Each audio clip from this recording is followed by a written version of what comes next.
internal resources, so no new costs were incurred in setting up those divisional boards. We have taken steps to appoint managing directors. We are running these divisions now as separate businesses. They've got their own income statements. We are in the process of setting up appropriate balance sheets and apportioning the relevant portion of debt to each of those. The boards have each had 2 meetings so far, so we are starting to gain traction on the journey to getting far greater transparency and accountability from our divisional boards. We are also in the process of establishing a high-performance culture. It is no surprise that Eskom people have been through a lot over the past decade, and this has had an impact on their morale. And I think it's a testament to the loyalty and commitment of our people that they have been working as hard as they have. And I believe that that's a huge asset for us to leverage off in order to deliver even better results. And to support those efforts, we have resuscitated our corporate values. So values are now, again, first and foremost in our engagements, so that we can drive values like no harm, like integrity, very important for us here at Eskom. And that has led to a sense of urgency being created amongst our employees. So let me now address some of the individual elements that you've seen in greater detail. The generation plant is still not as reliable and predictable as we would like it to be. And we need to improve our current plant performance and to reduce the risk of load shedding. So we've launched reliability maintenance. We have tackled initiatives to unlock additional capacity. We've also approached the market with the assistance of the Department of Mineral Resources and Energy to procure electricity from those producers that can sell into the grid. We've had a very strong focus on coal supply and supply stability, and the quality of coal has improved markedly since we have imposed very strict quality control measures at our power stations. We have also now been able to secure the coal stocks that are required, and we are now in a comfortable position where we are able to confidently say that the coal is adequate to tide us through whatever situation develops. We've made very good progress on improving our new builds. You will know that these have been plagued by design errors. We have addressed some of these errors at unit number 3 at Medupi. These improvements, on the face of it, have been a huge success. For the first time ever, Unit 3 was able to run at design capacity, so that's very positive news. We're now in the process of trialing and testing those improvements and seeing if we can sustain those delivery. But we're not waiting for the rollout of these changes to the rest of the units on Medupi and Kusile. We are in fact continuing to implement them in order to ensure that we extract the delivery from those units that they were designed to do. We've continued to manage the demand side. You will have seen that the traffic light system is back in place. It's one of those news busy days. We need to, as I've said, address our environmental issues. It's a key issue for us, and our current performance is not where I'd like it to be or where it needs to be, and therefore there's a big job ahead of us to get our environmental compliance right.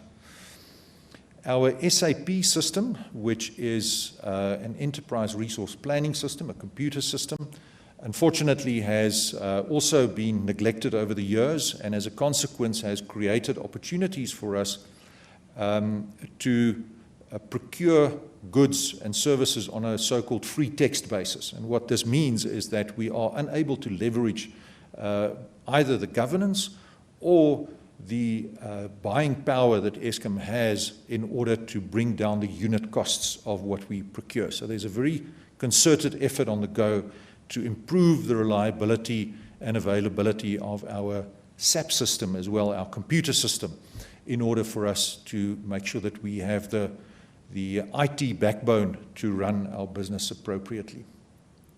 We're not forgetting about transmission and distribution. We're paying attention to those two units as well.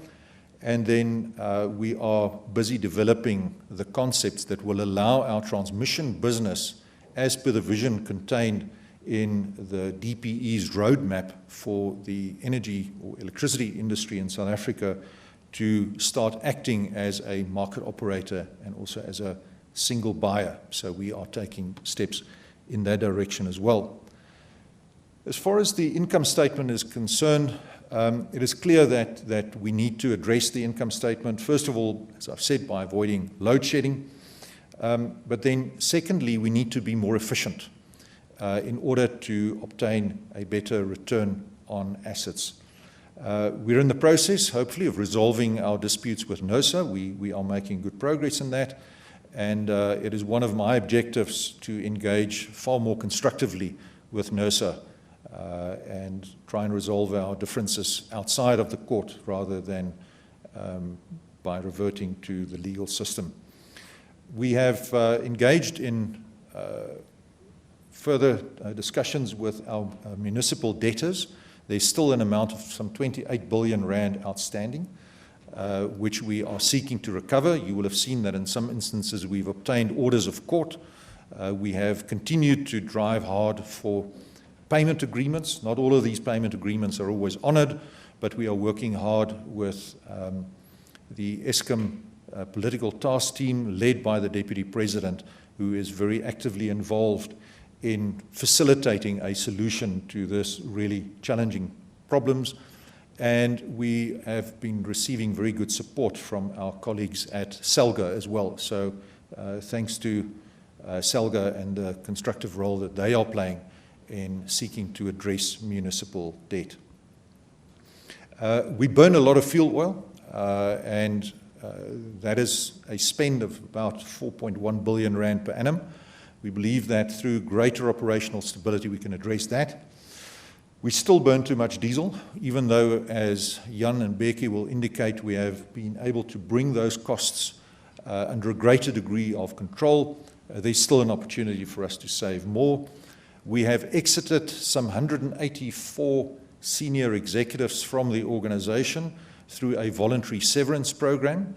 So that has been a success in reducing our wage bill, and we think that this is the way, a positive and constructive way in which we can address headcount in a positive way that does not create conflict. We are going to be embarking on a renegotiation process with our IPPs. This is something that, in particular, colleagues from organised labour have been calling for. We have done analysis on that, and we believe that there are opportunities for us to engage with those IPPs with a view to reducing the net cost to the South African electricity consumers.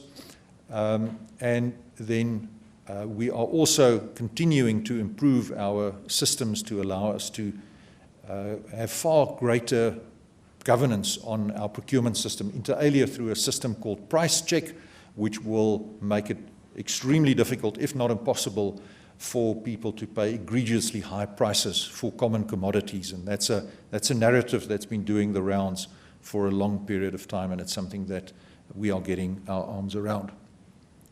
The balance sheet, we don't have a strong balance sheet at this point in time. This is our objective. So we are cutting back our capital expenditure. We have set our team a stretch target of significantly reducing CapEx for this year, and this is going to be a challenge, because at the same time as we're required to spend money, we are going to have to make sure that every rand we spend is spent wisely. We have some ideas on improving our very big bill that we've got for environmental capital expenditure. We are required to spend in the order of some 56 billion rand in CapEx on environmental compliance over the next 10 years, and we are engaged in a process to ensure that we can spend this money in the best possible way to achieve the best economic outcome for South Africa.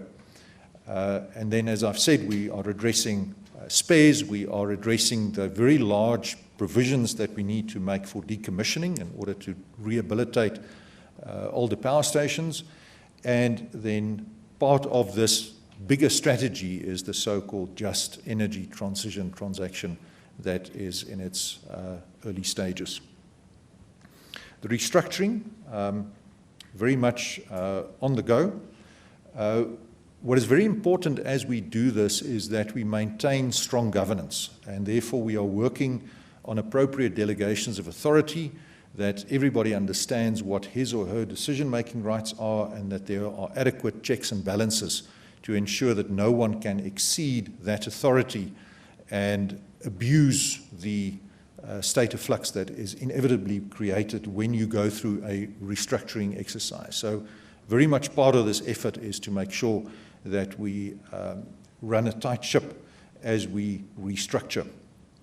We need to do further work on our distribution business model. It is arguably the most complex part of our business, in particular because of the fact that municipalities, for example, also act as distributors, and we have also engaged with our colleagues at SALGA in this regard.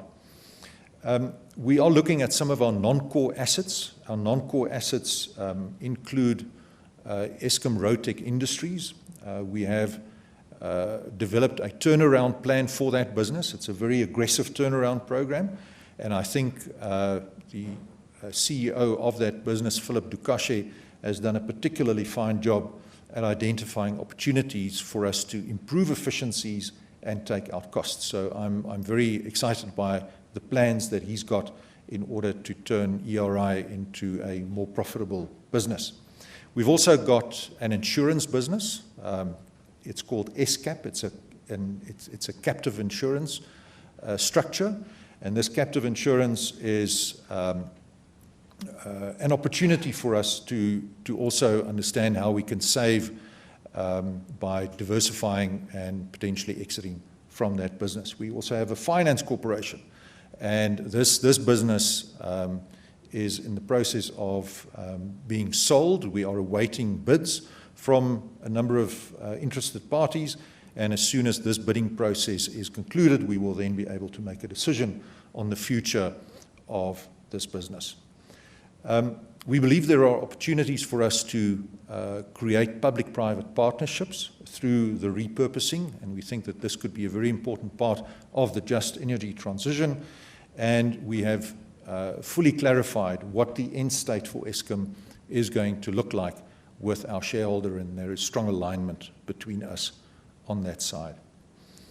Then lastly, but definitely very importantly, our people. Our people are a fantastic asset. We've got incredibly skillful people working in our organization, and it's up to us as management to unlock that capability in our people in a values-driven way. Very important that they act appropriately.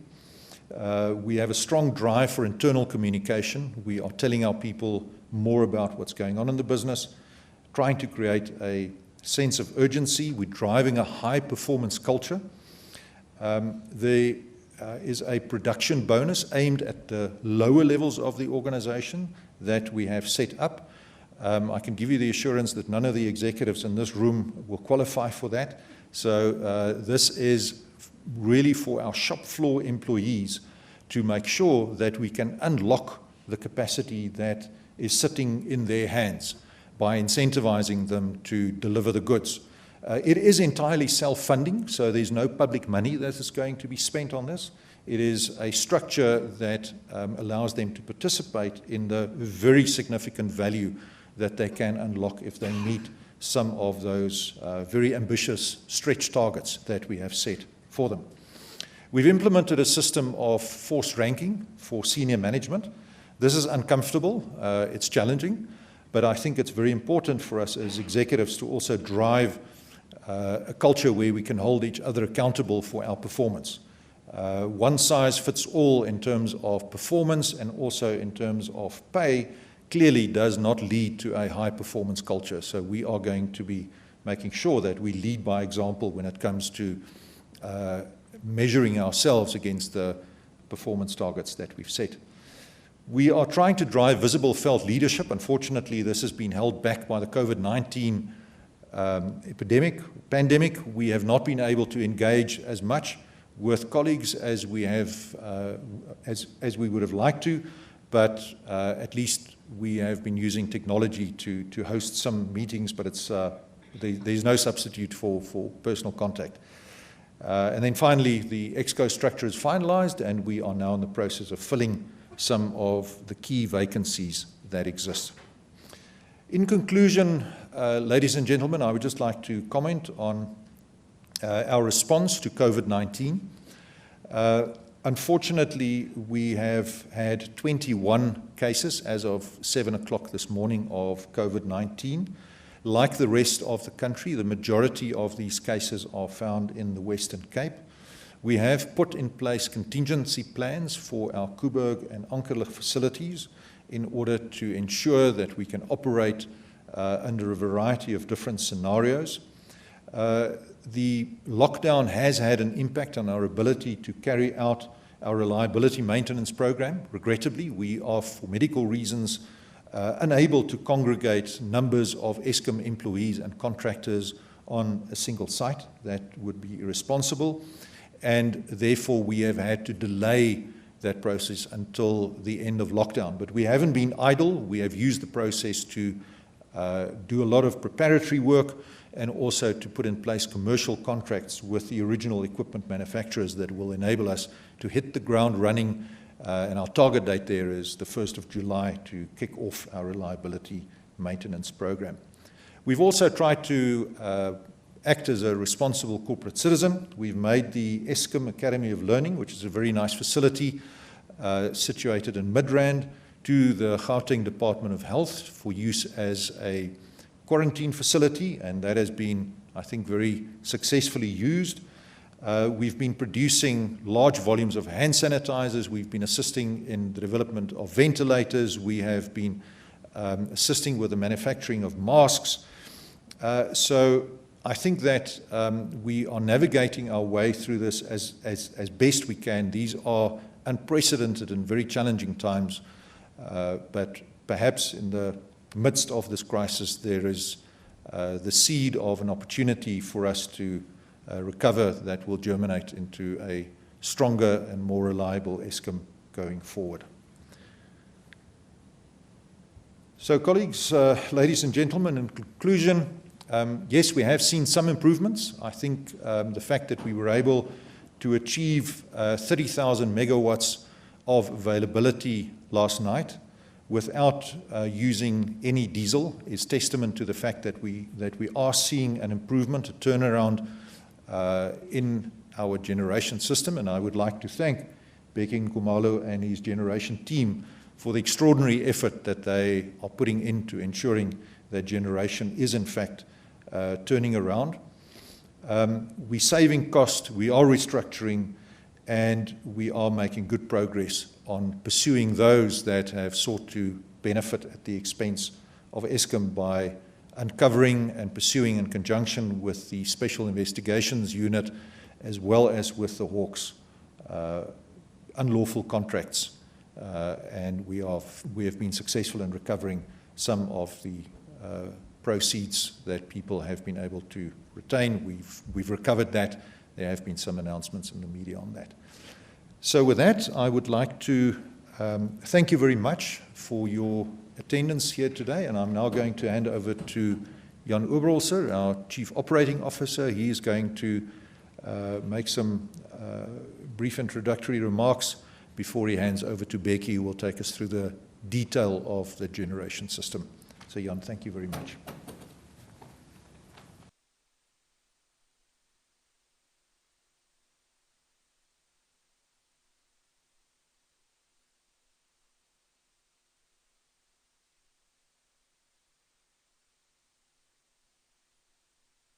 Thank you.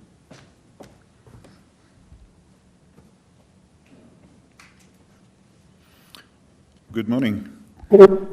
Andre, thank you so much.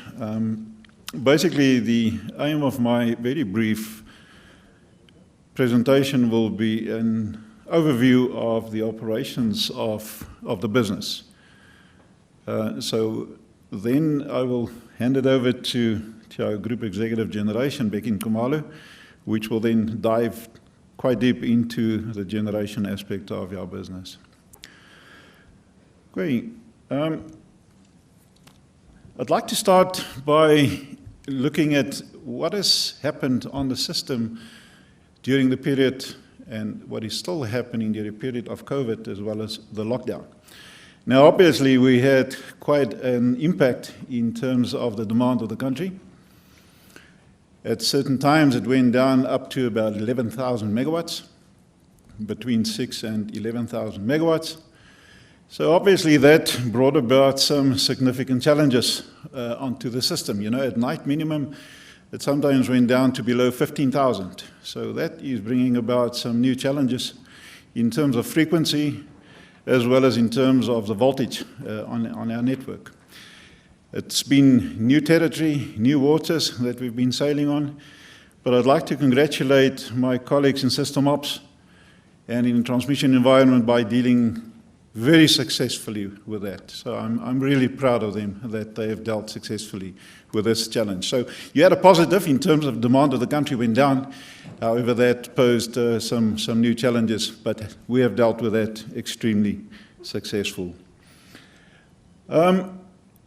This reduction in demand obviously put some positives for us on the table in terms of maintenance. We then took advantage of this time period to do some what we call short-term opportunistic maintenance. But I have to emphasize that this maintenance was to address some urgent matters on the system. So it's not the reliability maintenance where you take a unit off and that you care for it and you replace and you fix for 60 days or whatever the case may be. So we have made use of this opportunity and this time to do quite a number of short-term opportunistic maintenance. On 1 week specifically, the maintenance, which usually is about 4,500 megawatts, jumped to 9,000 megawatts. That's just an indication on how aggressively we did do some maintenance on our generation network. The Chief earlier spoke about open cycle gas turbines, burning of diesel. So just some feedback. Obviously, with the lockdown, we spent not a lot of money, so to speak, in relative terms, on burning of diesel to run our open cycle gas turbines. We spent just over 20 million during the month of April. And one then will ask the question, so why do you spend diesel when the demand is down? So we had to run these diesels in order to deal with the opportunities and the challenges that I've spoken about in terms of network when we had very low demand in the country. In terms of the last financial year, we had a provision of about 7 billion to run our open cycle gas turbines. So that was a provision. We have a saving on that provision of 2.7 billion. Still a lot of money, but at least, you know, there was a significant saving on the provision that we had for the financial year. Now, Koeberg Unit 2 was due for an outage in the beginning of April. However, we had some challenges in terms of the lockdown and COVID, in terms of spares, in terms of getting resources from Europe specifically, as well as from the East. So what we then decided to do is to put unit number 2 in cold reserve. It's still in cold reserve. So we are now getting ready, depending on what will happen with the lifting of the lockdown in terms of the stages. And the plan at this point in time is to bring Koeberg Unit 2 back in a couple of weeks from now, 6 weeks from now. We'll run it for a period, and then we will take it down for the outage, which we will do some refueling as well. What has happened, and maybe I should put this slide on. This gives an indication, the black lines is what was our forecast before the lockdown in terms of the demand of the country.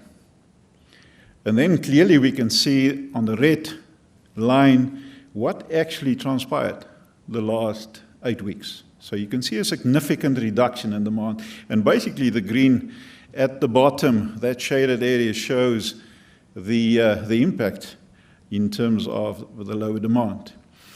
Now, if you look at the blue line going forward, this is our view of the crystal ball looking forward, what will happen, is we can see that what we forecast now, based on the original forecast, is very close. It just shows you that our colleagues in system operations, again, is doing a fantastic job in terms of forecasting in this very uncertain times. Also, what we can see is that specifically the last, I would say, 2 weeks, where we had a very low demand in the country, it is significantly increased now, as we've said earlier, to in excess of 30,000 megawatts at night. So there's been quite a ramp up over the last 2 weeks. And then again, I need to say that the generation colleagues have done extremely well to deal with this uncertainty and this increase in demand. So well done to the generation colleagues.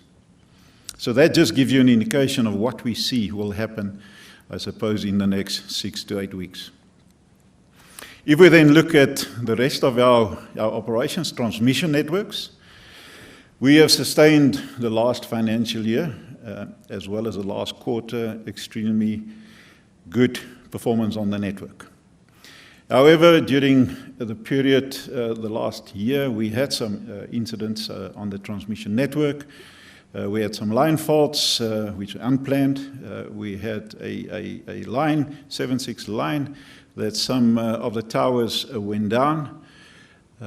So we had some incidents on the transmission network, and we are dealing now with that. So we commissioned and requested EPRI to do as an independent external audit. So that report has been submitted, it's been given to our colleagues in transmission as well as distribution with the recommendations. So we have adapted now our maintenance plans to deal and to include those recommendations from EPRI.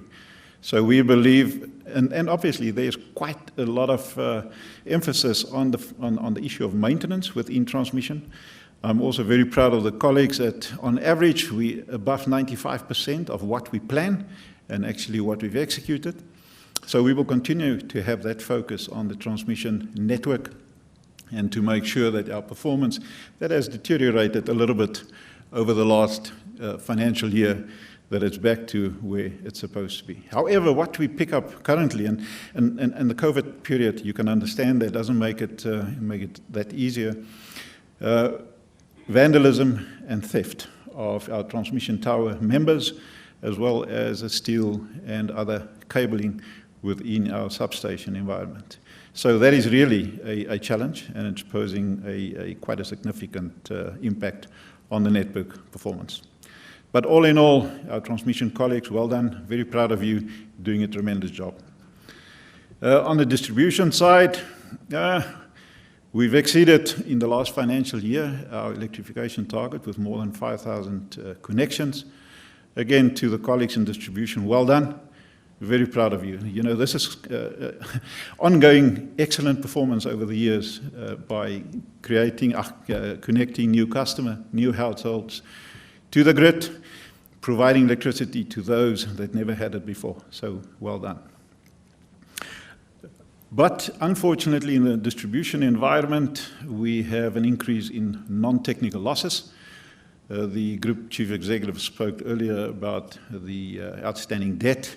So obviously this has a negative impact. And also then we have the same challenges on the distribution network that we have on the transmission network in terms of theft and vandalism, which also poses significant challenges. However, if you look at the network performance in distribution in terms of duration of faults and the frequency of faults, we set ourselves some very tough targets, and we have managed to successfully achieve and exceed those very challenging targets. So please keep up the good work, my colleagues in distribution. Very proud of you. Well done.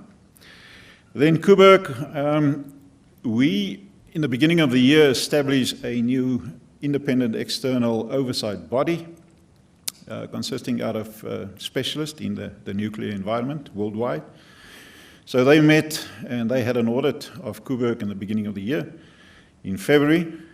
And the report was that we are doing a tremendous job at Koeberg in terms of running it safely. So I need to emphasize that we are running Koeberg very safely. So well done to the colleagues in Koeberg, as well as in the nuclear operating unit. Please keep up the good work. We brought back unit number 1 after an outage in January. Unfortunately, we had an incident and we had an unplanned breakdown, or actually not a breakdown, a trip, that we had to shut down the reactor. But it's back now, and it's been running for close to, I think it's 55, close to 60 days on full load. When I looked this morning, 930 megawatts, so running extremely well. Then, obviously, we now in the process working very hard to obtain the license in 4 years' time, that we can extend the life of Koeberg for the next 20 years. One of the projects that we need to execute is a replacement of the steam generators for both these units. 3 units, 3 steam generators on each unit. It's posing to be quite a challenging project. However, there's dedicated attention, even from myself, on this project. So, but all in all, for the Koeberg colleagues, well done. Please keep up the good work. Then in terms of new build, our colleagues in Group Capital, excuse me, on the 26th of January, we took unit number 3 at Medupi out for a period of 75 days to implement all the design modifications to deal with the latent defects.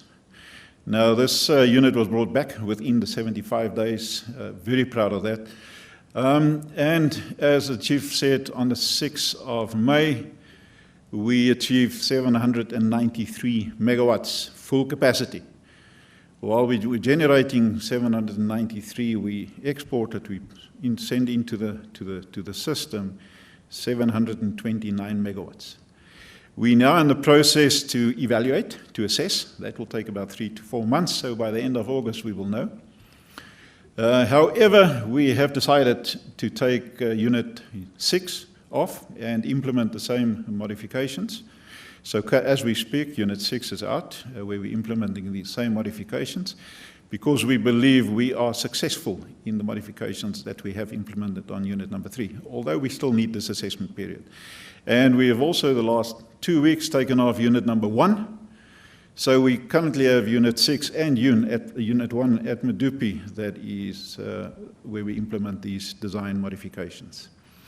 We then plan the following units, which is 2, 4, and 5, during the remainder of this calendar year, to do exactly the same modifications.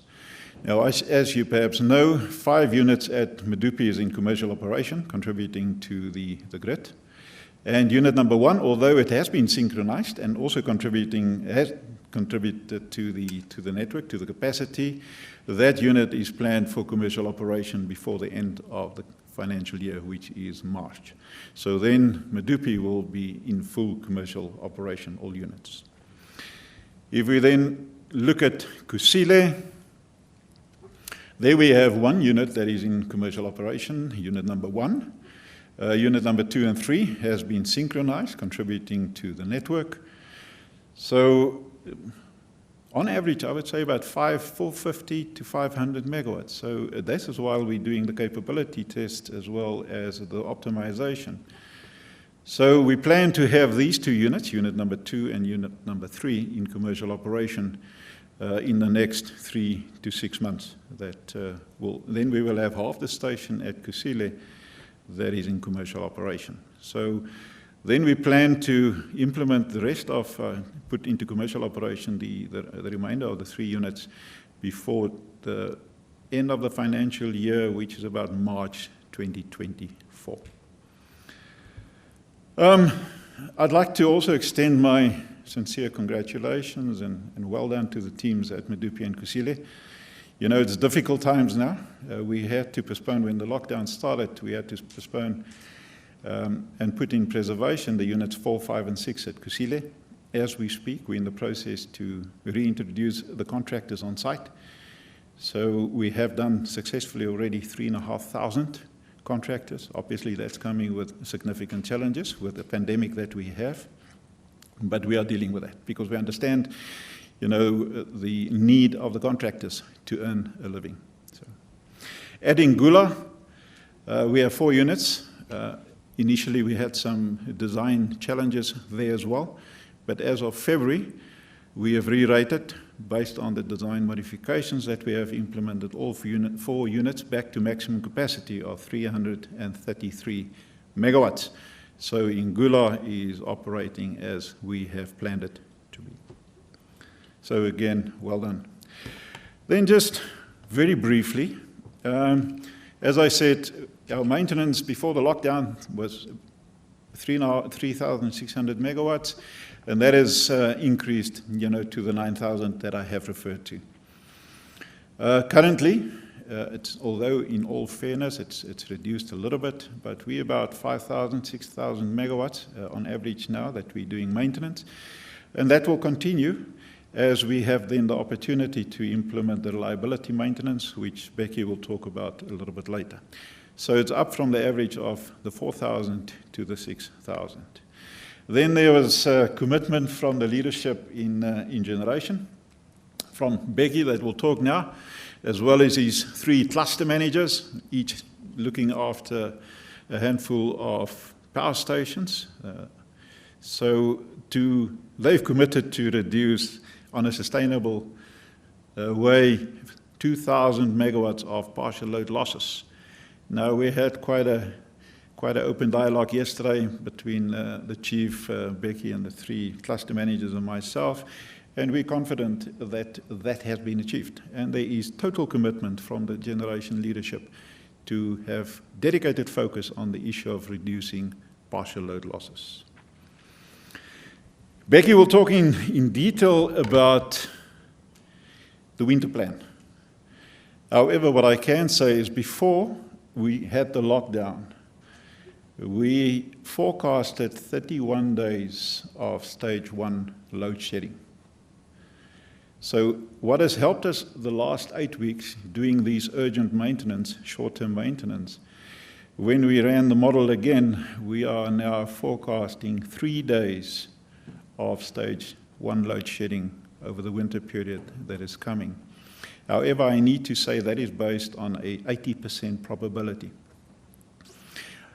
But it's important to say that due to the neglect of our system over the last decade, the system remains unpredictable and very unreliable.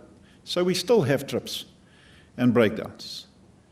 So although we forecast at this point in time a possibility of 3 days of load shedding, I need to say that the risk of load shedding remains because of exactly what I said, the unpredictability and unreliability.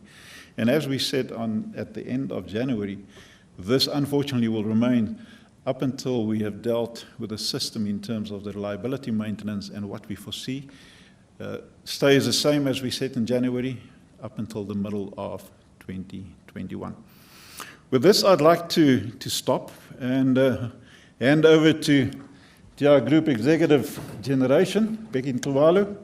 So Becky will now have a look at the performance in more detail of generation.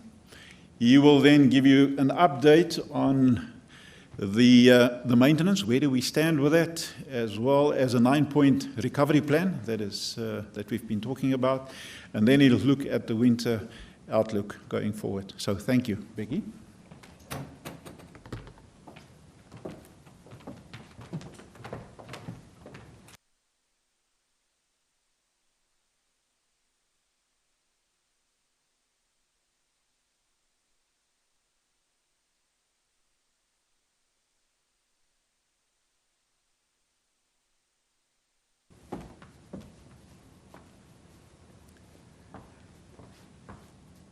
Thank you, Jan. Good morning, everyone. I will be taking you through the process since we last spoke earlier in this year in terms of what has happened. Then I will just have a quick reflection on the system performance and then during the lockdown. And then I will also close by reflecting on the winter plan as the way as we see it in terms of the current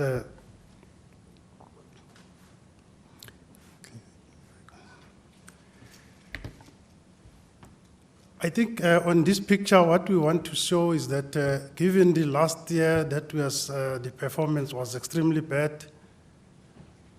So in the past 8 weeks when we had the lockdown, you will see that the green bar there that reflects on terms of our maintenance, it has moved from 9% to 16%. That is a remarkable increase of the maintenance that we have undertaken, though it was a short-term maintenance, as was mentioned by Jan and Andre, but that has given us some opportunity to execute the scope, this unfortunate situation of the lockdown. It also shows that the readiness of our teams, because since we started this recovery journey, we were very clear, we understand where is our pain point, so we needed just to get this opportunity, and we started to execute it immediately. So that has also given us some relief. As you would see that on the availability, we have managed then to claw back about 5% on the availability during this period. Our journey in terms of the recovery for this year, it still comprises on the full load losses and also mainly the partial load losses, as Jan has reflected, to see the focus that we put in place during the lockdown was really to reduce those partial load losses as far as possible. And we had a commitment that we have made to the CE, Jan, and also to Eskom, that we will guarantee that we will claw back 2,000 megawatts from this. And that's what we've been doing. You will see the numbers of April started to show some positive trends in terms of the reduction. Those partial load losses, that second last column there was something that was running in the region of over 7,000, and then we currently managed to claw back from that system. And then also over these couple of months that have passed, I'm sure you would have seen as well, we have had some not so good incident that has happened within the generation fleet, where we have to, out of these major issues, I want to touch on two of them, which is the shutdown of the Camden power station because of our ash dam challenges, and then also the high emissions incident at our Kendal power station. So the Camden ash dams, we have had some delays in terms of the construction of the new dams, so we have put in place, it was late last year, some risk assessment and the processes, how are we going to safely manage the dams, because obviously as part of our resolve as well is that the safety comes first in terms of our operations. We will not compromise on safety of the people at our power station and also the people around our operations, because when the risk is on the ash dams, it also poses serious challenges for the communities as well around the power station. So we had to make a call in April to take off the whole of Camden power station. And unfortunately, during that same period as well, our construction teams that is building a new dam had to go off-site. So that is like 1,600 megawatts that we needed to take it off from the system. But I think it was a good call because the safety, like we're saying, if the failure of the dam is very catastrophic, so we couldn't afford that. But I think the good news that has come from that as well, which is something that we also use to stress test our plans that we have put in place, that with that 1,600 on that power station, although 200 of it is on the plan, we are managing to cope with the ramp up of the system. So this is something that, although it's an unfortunate situation, but we are using also to stress test our plans to say we've got this 1,600 that is off. How is the rest of the system performs during this ramp up? And then coupled with that as well, we've got the Koeberg unit down on cold reserve, like Jan was saying. So those are also the signs that also give us some indications in terms of where we're going with our recovery journey on this drive. So we expect the Camden unit to start coming back towards the end of the winter months. But our team there at Camden and our cluster manager, Bruce, they're putting aggressive effort as well, looking at other alternatives on the older side of the dam to see where we can move and create space to start bringing the units back as quickly as possible. So that was quite an unfortunate situation there, but I think from a risk management processes that was put in place, also vetted by the external independent appointed dam specialist, so we felt that this was the good call to shut down the stations. And then I want also to talk a bit about the Kendal power station, because our environmental performance last year was greatly compromised, mainly because of the performance of our Kendal plant. You will recall we did indicate last year as well that since the industrial action in 2018, that has caused massive damages on the Kendal plant in terms of our electrostatic precipitators and our dust handling system. So we've also received a compliance notice from the Environmental Department of Environmental Affairs on the Unit 1 and 5 at Kendal. So we have then taken conscious decision that we will now put all the efforts at Kendal to make sure that we bring this plant to perform again and with compliance so. So Unit 1, we have taken an outage early in January. We've worked on it. The unit is currently back and is operating within the license requirements. Then Unit 5, which was another unit that was put on the compliance notice by the department. We have taken to say, let's bite a bullet on this unit and do the right things. And we have taken Unit 5 on a long-term outage. So currently Unit 5 is the first unit at Camden that is undergoing the major refurbishment. And then we are not only dealing with the major refurbishment on the dust handling and the emissions control, but we're also making sure that the reliability maintenance is being executed during this time, so that when this unit returns next year, it is not only complying to the environmental performance, but it's giving us sustainable energy going forward. So what we have done as well during this lockdown period, specifically at Kendal, we have taken a number of units down to do the short-term interventions to continue, even on the units that were not on the compliance notice, to continue to do some work to minimize the impact of those units. But all the next unit to undergo the major refurbishment is going to be Kendal unit number 6. And we are quite positive that with all this, what we have done as well, we have appointed an independent company or institute, APRI,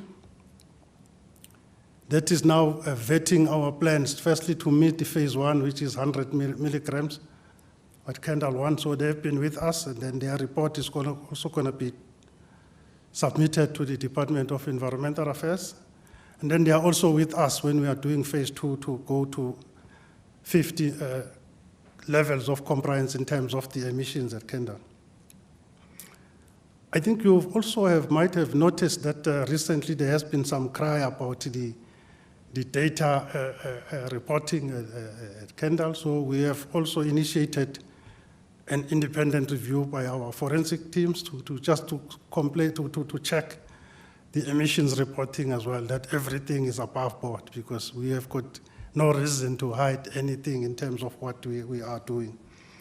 So that is the situation at Kendal. There is a strict focus on that between our generation team and also our project team from Group Capital. We are meeting frequently to deal with the issues of bringing Kendal emission performance back to spec. Then I just want to also reflect a bit on our 9-point plan, because the 9-point plan, as we have indicated it since the past year, is still the cornerstone of the generation recovery in terms of the elements that we have on it. The first point there in terms of the 9-point plan, Jan has spoken extensively about it in terms of the new plant, fixing the new build. So some good work has been done by our teams there. So we are quite hopeful from the generation side, because we are also very involved in this, because it's for our good interest that the performance of this plant, they do perform as we expected. So I will then move to the second part of the 9-point plan that deals with the trips. So as we have put teams led by the senior managers within my structure that deals with the trips, and all the stations have put the plans to reduce the number of trips, and we are starting to see some of the positive trends. We are still going to take a long journey for us to achieve that. What we have done also recently, as indicated by Andre, we have relinked some of the staff from head office, especially engineering teams, and then some of them, their focus is also on this space, because this is the space that also creating the issues of reliability. Part of the 9-point plan was also to bring back the units that were on a long-term breakdown or shutdown. I mean, you recall the incident we had at Letabo towards the end of 2018, where the unit was off for almost the whole year. So as the Duva unit. So I'm proud to announce that the teams working together, we've managed to bring back all those units that we've said we're going to bring back. By the end of the past financial year, all those units that were off, save for one unit, which is Duva number 3, where there were some legal action issues that still need to be finalized before we can start working on that unit. So all of those units that were off are currently back. They are all contributing positively to the system. The Kendal unit that you've seen there is the unit that I spoke about that we have taken off specifically to deal with the issue of environmental compliance. Partial load losses, one area that we aggressively focused on during the lockdown to really try and claw back the megawatts on that. Those that we knew, we were just waiting for the opportunity. As opportunity presented itself, we immediately go into it and dealt with those issues. Partial load losses, we've got plans per unit, per stations. Those that are still part of the reliability maintenance will be addressed on that. So as we get opportunities, we deal with them. The outage, in terms of what we are going to do now on the outage, we have set up now a new approach in terms of the outages, which is called part of the reliability maintenance recovery. Appointed a senior executive to lead this. And also, we are going to finalize the issue of contracting with original equipment manufacturers, as we indicated earlier on. So that process needs to be finalized by July. So we have had some delays during the lockdown. The discussions were not as smooth as they need to go. So there we are also looking at two things also, is the skills that to supplement our teams, and also to reduce the durations of these outages and to make sure that we do it within a shorter duration of time. The other element of the 9-point plan is the human capital. When we started this journey, we were having a lot of vacancies in our power station. So I'm pleased to announce that we have now filled all of the power station general managers' positions. So all the stations have got the general managers now leading them. And we also filled the vacancies at the second tier of management in the power stations. So that then gives the stability of leadership in the stations. And then we didn't overlook the future of this company, of this organization as well, and the generation in particular. we have managed to absorb 204 of our trainees within our operation space. And then the relinking of engineering from head office has substantially assisted us. We've got quite a number of people that we have moved from head office to the power stations to really focus on specific issues and close the vacancies that we have had in the power station. So we are making good progress in that space. I think the utilization of open OCGTs, Jan has spoken about that. Our focus this year is to minimize the utilizations of them. So that is really what we are driving to achieve. The part of the 9-point plan last year, we have changed one element, and then we put the focus on emissions to say we need to reduce emissions because we've seen the impact of emissions in our generation fleet. So we have now since broadened the scope of this area here. It has to deal with the environmental issues in totality, including water and ash issues. So we've got the steering committee, which I chair every second week to specifically deal with all the parties that are involved in the project department from group capital. We're all sitting together now. We've got the same storyline and the same hymn sheet that we're all singing from in terms of how we're reporting and what we need to do to deal with the environmental compliance matters holistically and with the clear plans as well for all of that. So being supported ably by our environmental manager, Mr. Deetre Herbs, I think the plans that we are putting in place now to deal with these environmental issues, we will start to see the result as well. It's not a quick fix. It's a big ship to turn, but I think the plans and the focus that is there will make sure that we deal with the issues of compliance. The last point on the 9-point plan was the issue of coal. You will recall when we started, we had a number of stations having below our grid code requirements in terms of the stock days. I must thank our primary energy teams, they're led by Dan Mashiko. They've done exceptionally well to recover the stock. We're currently sitting with a stock days of about 55 days. And then one of the issues as well that we needed to deal with on the coal side was quality, because we have seen that deteriorating coal quality was also affecting the station. I must say the team has done exceptionally well. Quality plans that have been put in place, we are starting to see the result. As well, we are tracking even those coal that come via rail and that come via trucks as well. So there's good quality plans from the mines and also in the power stations itself, just to make sure that we minimize the impact of coal in our production system. So that is, in short, the brief on the 9-point plan in terms of how are we progressing on that. This year, I just want also to reflect on the maintenance recovery in terms of our reliability maintenance. Like I've indicated, we have set up a team led by a senior executive who also report to myself on this, and we have a steering committee that is also chaired by the COO that will now take over all these outages and manage it as a project because we are in a recovery mode. So the focus on the stations is on those 11 power stations at the bottom there, because out of the 15 coal fleet, 4 of them are closer to retirement. So we will not going to be spending a lot of capex on the station that will be closing in the next 5 years or so. So the focus will be on these 11 power stations. That's where we're going to be spending a lot of our focus on.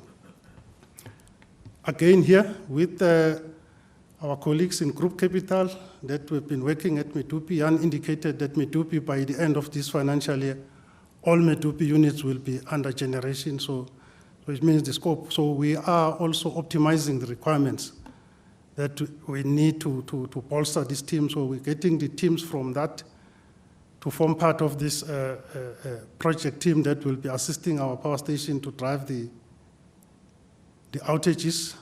We might complement with some of the fixed-term contractors on a 2 to 3 year basis, but those especially We'll be focusing on the specialized skills like your senior planners, because planning is one area that we have identified as needing some improvement in our area. And obviously, when we undertake a project of this nature, communication with our stakeholders, our organized labor internally and also externally to the generation division is going to be critical.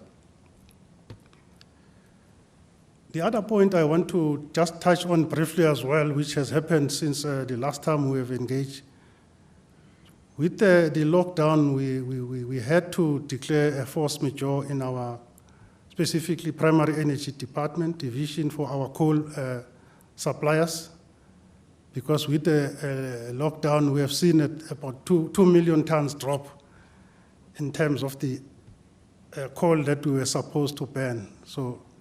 So obviously that came with some other challenges as well for the station, because this 2 million ton we needed to put it on our coal stockpiles, but the coal stockpiles have also got legal limits that we need to observe all the time. So hence we had to issue this notice to our suppliers of coal that we might not be able to take all the coal as we have planned before the lockdown. But what is important to state on this point is that we have not suspended any of the supply of coal. And also all the coal that has delivered to the power station, there's no risk of not making payment for the coal that has been delivered. So there's no risk of that. For whatever the suppliers have put in, we will pay for what they've submitted or they've delivered to the power station. This is just in summary to give you an overview of the lockdown, how it has impacted our initial plans. We had, between March and August, we had 31 units that we needed to deal with. So obviously with the lockdown, and also to observe the protocols, because some of the major reliability outages, you need a lot of people, so we had to move to shift out about 10, but we have managed to bring back some of the units that were not part of this. So you'll see there on the top left, it talks about those number of units. On the right top quadrant, it talks about the energy in terms of megawatts involved. Then the bottom portion, I will deal with it in the next slide. It deals with the commitment that we have made to Eskom in terms of what we were going to claw back, that 1,977. So I will deal with it in the next slide to say, as of now, we have clawed back 1,700 of that. So the rest of it, that unit is still on an outage. You've heard that the Medupi Unit 6 is still on an outage now. So, but we are confident that that 2,000 commitment we will actually meet, and we're looking even beyond that, because we are also looking at other opportunities to deal with this issue of addressing the partial load losses in the fleet.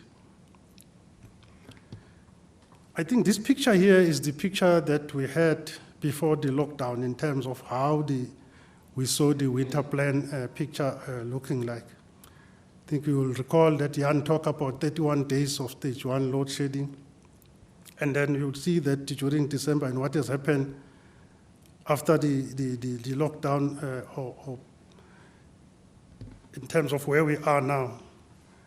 So this one, we also try to illustrate where we come from since December, where we had terrible period of performance. So to say, when we started in April, we went into just below 10,000, which was something that was pleasing, because we were moving from a very, very bad base. So now, after the lockdown, this is how the picture is looking like. You'll see that the dark line is moving away from the gas line as well. So what does that mean? It means then we will be still using gas, but maybe just to meet the peak demand. So there is some lot of gains that we have made.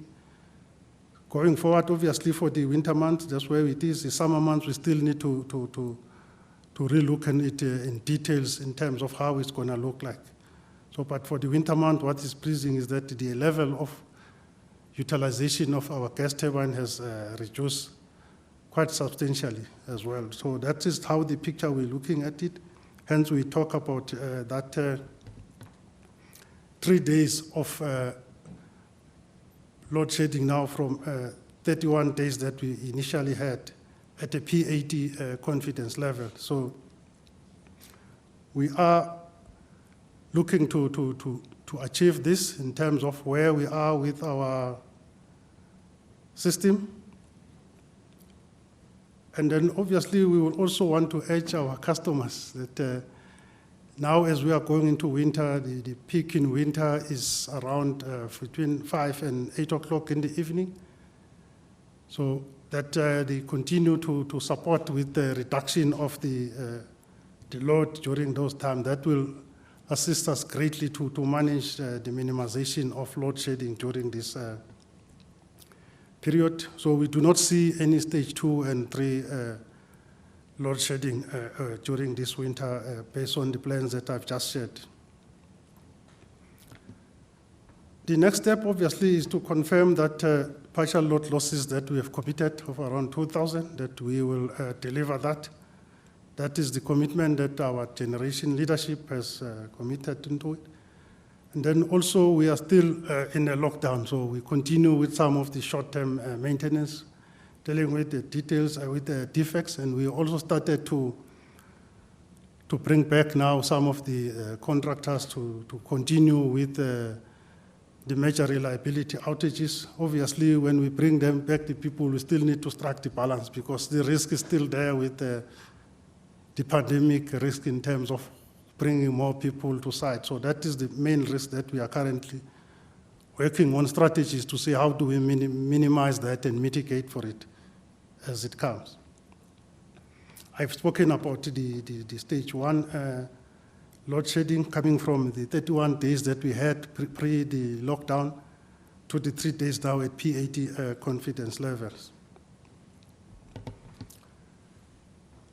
In conclusion, as an organization and also in particular as generation, we are committed to improving the operational performance and then also not to compromise in our reliability maintenance, because we have seen the consequences of not sticking with the philosophies of how the plant should be maintained. You know, that's what brought us where we are now. So that commitment is something that we are driving because we strongly believe that that is what is going to give us the sustainable generation business. And also, given our experience, our transmissions and distribution colleagues, they are also, as Jan has indicated, aggressively also addressing the network so that they don't end up where the generation plant ended up as well. So our colleagues are also picking up the speed there. And we want also to commit to keep the South Africans informed of what is happening, and we'll do that proactively in terms of where we are with our plans, and where we've got difficulties, we will honestly also share that. Our drive and also our resolve is not to implement load shedding because we understand the pain that comes with it. So we will do all that is necessary to minimize the impact of that should it happen. I did speak about the time, especially during the winter months, where customers can also assist by lowering that peak as well during the evening from 5 to 8 o'clock. In conclusion, I want to close with this slide where, again, we appeal to the South African to assist by switching off unnecessary lights that we might have in our houses, things like pool pumps, and non-essential appliances. That also, apart from saving our customers money, our South Africans, it's also a good thing to do as well, to ensure that this commodity, that is electricity, we're using it sparingly. So I thank you very much for your listening to us.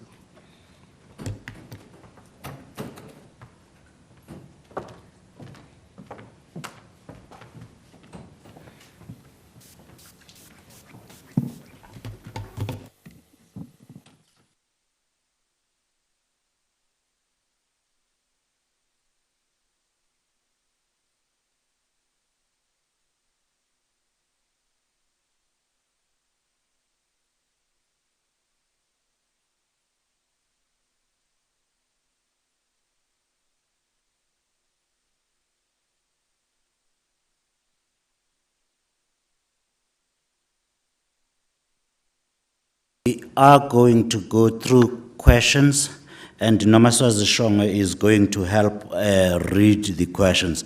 Let me just remind you, on the left-hand side of your screen, you can type in your question, and we will take 3 questions at a time. Nomaswazi is going to help read them. Andre, when in his safety briefing, Mr. Makoba should have told you there's an exit right behind you in case the questions get too hot. And please, you can answer from your seats there. Swazi, do we have any questions, please? Yes, we do, Kanati. The first one is from Angelo Coppola. He wants to know what is the latest cost-based percentage breakdown in generation in terms of labor, procurement of coal, and other procurement. And then he also wants to know how many staff are employed in the new restructured Eskom. And then we've got a question from Helmo Prius. He wants to know who is the Chief Restructuring Officer and how does he or she interact with the CEO and COO? Thank you very much. Andre, we do have our other colleagues on MS Teams that will help with the answers. Go ahead, Andre.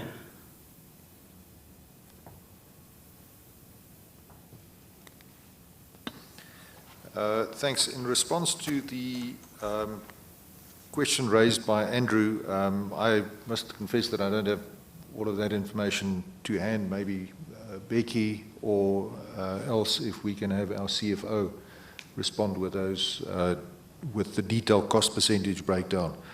I wouldn't want to give a misleading answer on that one. As far as the CRO is concerned, the CRO report was handed to government on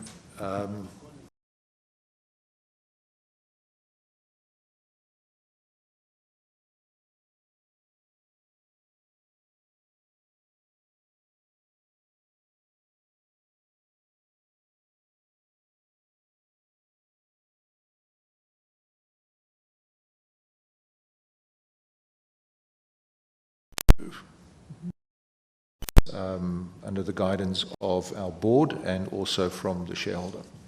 Thank you. Thanks. In terms of the cost breakdown, coal and water procurement, 56%. Materials around about 4%, the Eskom labor 10%, the environmental levy and other taxes and insurance 10%, and then other contracts, the remainder, which is about 20%. So if we talk about coal and water, approximately 70 billion per annum. Thank you. Thank you. Thank you, Jan. Elsie, are you able to help, or Caleb, on the question? Yes, I'm able to. Should I respond to the staff numbers we have in currently? Yes, please go ahead, Elsie. So from the previous financial year, we have reduced our staff numbers by 1,619, and we had a further exit, as the CE indicated, through VSPs in the last quarter of this year. So in terms of what the total structure, what the total number of employees in the new structure would be, is that we continue to reduce our numbers through natural attrition. So you might be aware that we have frozen external growth. So we will be demonstrating the reduction of numbers by the end of this financial year, further than this. Thank you, Elsie. Maswazi, do we have the next 3 questions, please? Yes, we've got 2 from Antoinette Slabert. She wants to know, is the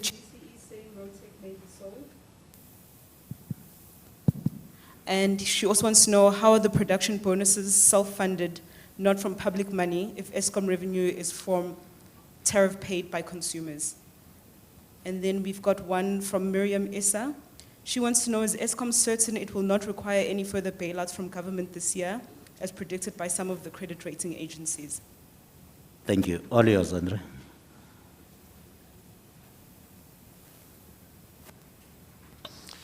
Thanks, Antoinette, for those questions. There are no plans at this point in time to sell Rotec. So what we are talking about is a refocusing of our activities. You may be aware that Rotec for some time has been trying to access external markets outside of Eskom. We think that that has been a distraction. It has resulted in ERI resources not always being available to fulfill Eskom requirements. So we are going to be focusing those resources now internally.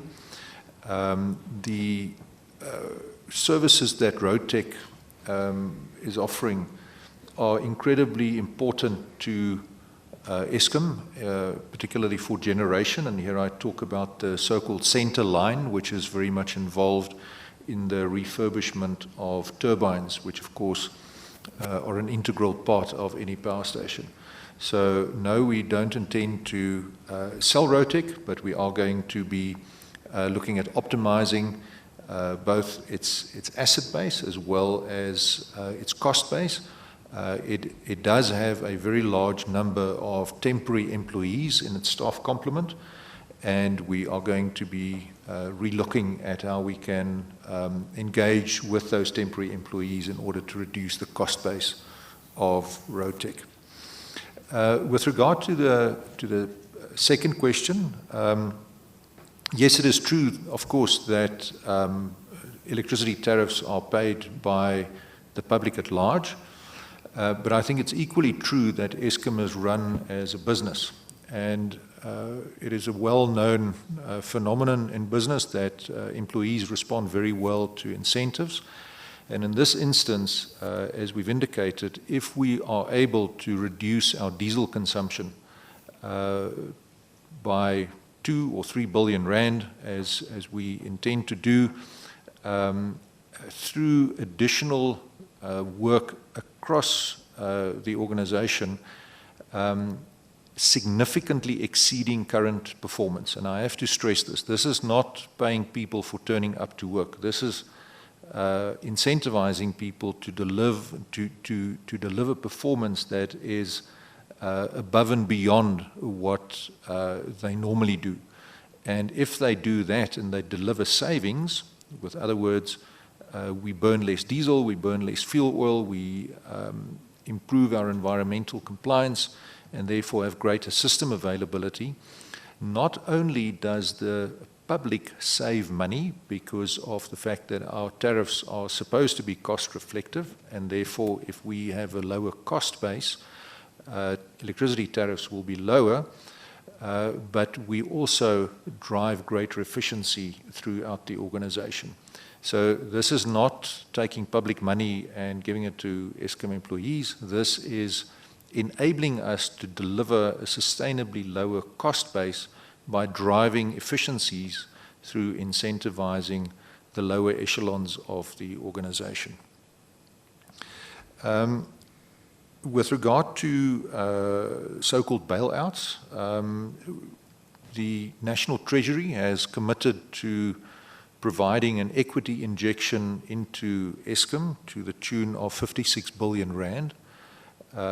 We have already received 23 billion of that, so it's been fully appropriated. There is a balance outstanding of some 33 billion, and we are on track with receiving those funds for the remainder of the financial year. So there are no additional bailouts or government assistance that we expect or that we require to. We fully understand the stresses and strains experienced by the fiscus at this point in time, and consequently we have taken, as I've said, the knife to our cost, to our capex spend, in order to ensure that even in spite of a reduced revenue base following on the COVID-19 pandemic, we are able to live within our means. Thank you.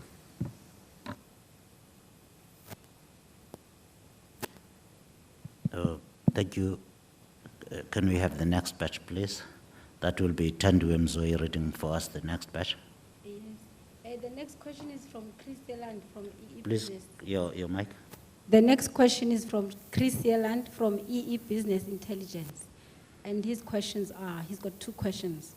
The compliance notice of 10 December 2020 served on Eskom by the environmental regulator says that information on air pollution presented by Eskom in respect of Kendal Power Station is a gross misrepresentation of the facts, and that Eskom knowingly and deliberately applies wrong calculation methodology in its submissions, which puts the entire data presented and the claimed emission reductions in question. The Eskom manager of risk and compliance says that an internal investigation is being conducted by Eskom's audit and forensic department into this misrepresentation of the facts and other underreporting of environmental contraventions to the regulator. Then today, the Eskom spokesman is quoted in Business Day today that the management of Eskom did not deliberately submit incorrect information or lie about the environmental compliance. Is Eskom not preempting the outcome of its own internal investigation? Will the public trust an internal investigation into such serious external matters that affect the lives, health, and safety of communities and the public? And the public, will it not be more appropriate to have an independent investigation into Eskom's environmental mismanagement for at least a decade? That's question one. Question two, in an interview with the Eskom CEO on 15 April 2020, he said that Eskom planned to decommission older coal-fired power plants following a schedule and timeline disclosed in the IRP 2019 and the DPE's Eskom roadmap. Then a few weeks later, an Eskom document dated 28 April 2020 was released through a PAIA application by the Center for Environmental Rights. Details investigations underway by Eskom to delay decommissioning of Camden, Grootvlei, and Hendrina power stations, well beyond what is stated in the IRP and Eskom roadmap.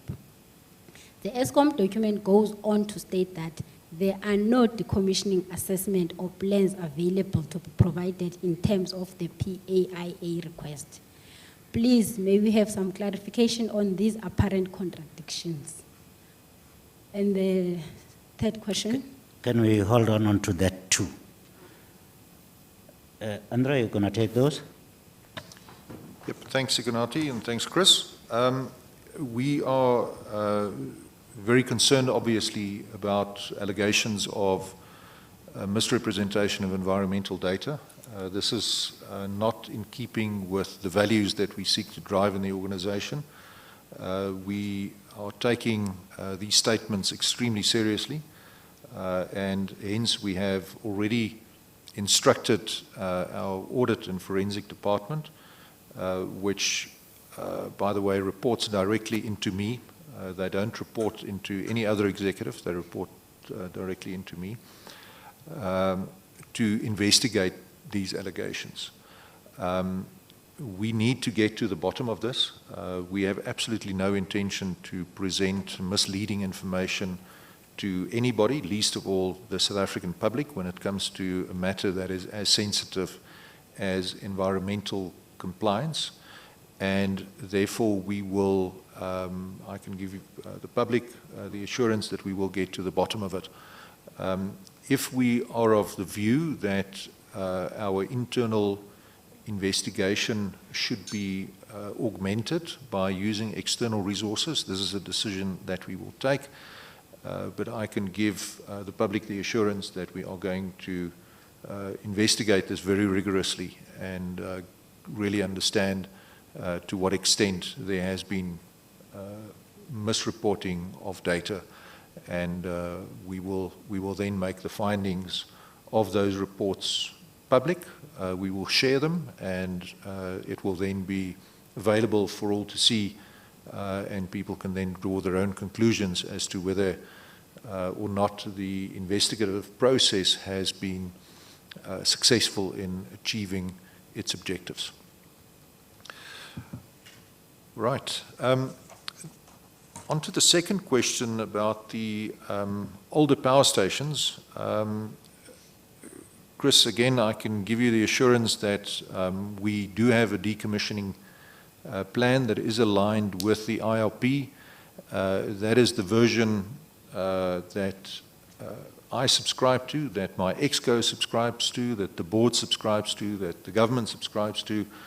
I think the document that was released that contains contradictory information does not represent Eskom's policy, it does not represent Eskom's strategy, and therefore we would like to correct that document that was released, and we're going to stick to what is stated in the IRP, and hence, as I've already stated publicly, we are going to be engaging in a process to look at how we can repurpose those power stations in a way that ensures a just transition for the communities that have served for a very long time in the areas surrounding Camden, Grootfontein, and Komati, that we don't disadvantage them by literally and figuratively pulling the plug and just walking away after being a core element of those economies for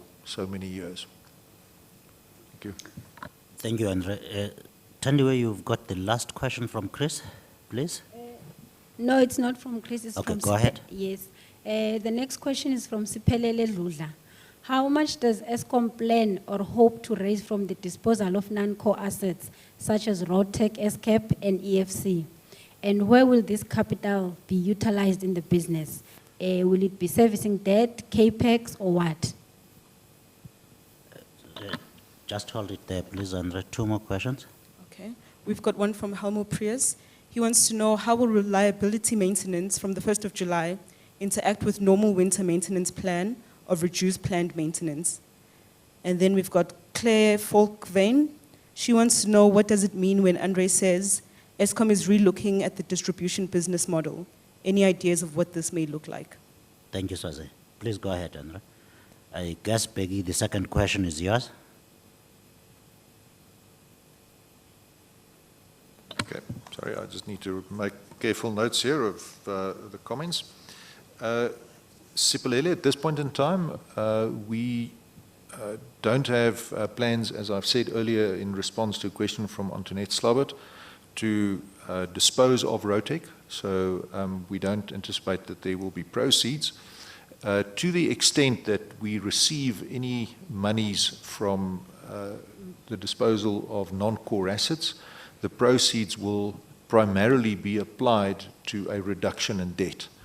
Our debt burden of 450 billion is our biggest single challenge that we have as an organization, and any measure that we can take to address that debt burden in a constructive way is therefore a top priority for us. So that is the focus area for any proceeds that we may raise. Just a note of caution there, of course we are still in a process, and we need to see what bids are going to be received, particularly for EFC. We are not desperate sellers, so if we get cheeky offers, then we will have to make our plans differently and understand how we take that process forward. So for people who are considering putting in a bid, only serious buyers will be considered, to use second-hand car trading terminology. I'm going to ask Becky to respond to the interface between reliability maintenance versus the winter plan. Thank you, Andre. I think the winter plan is built based on the plans on the maintenance as well. So they are interlinked. We use the available capacity that is required, and then the planning base for maintenance is based on that. So what we have shown there, it also reflects the maintenance that we will be doing during this period. So it is not that it's happening on the sideline. It is exactly what informed what we projected there is intrigued on the plans that are needed to meet the winter demand as well. Thank you, gentlemen. Do we have the next batch Sorry, of questions? there was one question still from Claire, which I didn't answer, about the distribution business. Thank you. Go ahead. So, Claire, yes, the distribution business or the distribution sector in South Africa at this point in time is quite fragmented. So with Eskom supplying in excess of 90% of electricity generated in South Africa, we supply of that electricity about 46% to municipalities, who then on-sell that electricity to customers, both residential and industrial, resident in their areas. Now, part of the reason why there is a perception that electricity tariffs in South Africa are too high is the fact that those municipalities apply a very significant markup to electricity that they on-sell to those customers. And that markup can vary from anything as low as 10% to as high as 80%. And of course, this then aids in the perception that electricity pricing is exorbitantly high, which is a statement that we would contest. There is a school of thought that says that all electricity in South Africa should be distributed through our municipalities. We are not there yet, because I think given the history of non-payment by a number of municipalities, again, the top 20 municipalities who are defaulting owe Eskom in the order of about 27 billion rand, and restructuring the distribution sector without ensuring that Eskom receives payment for electricity that is delivered to those municipalities will simply exacerbate the financial challenges that Eskom currently faces. So it is clear that there is a fragmented business model.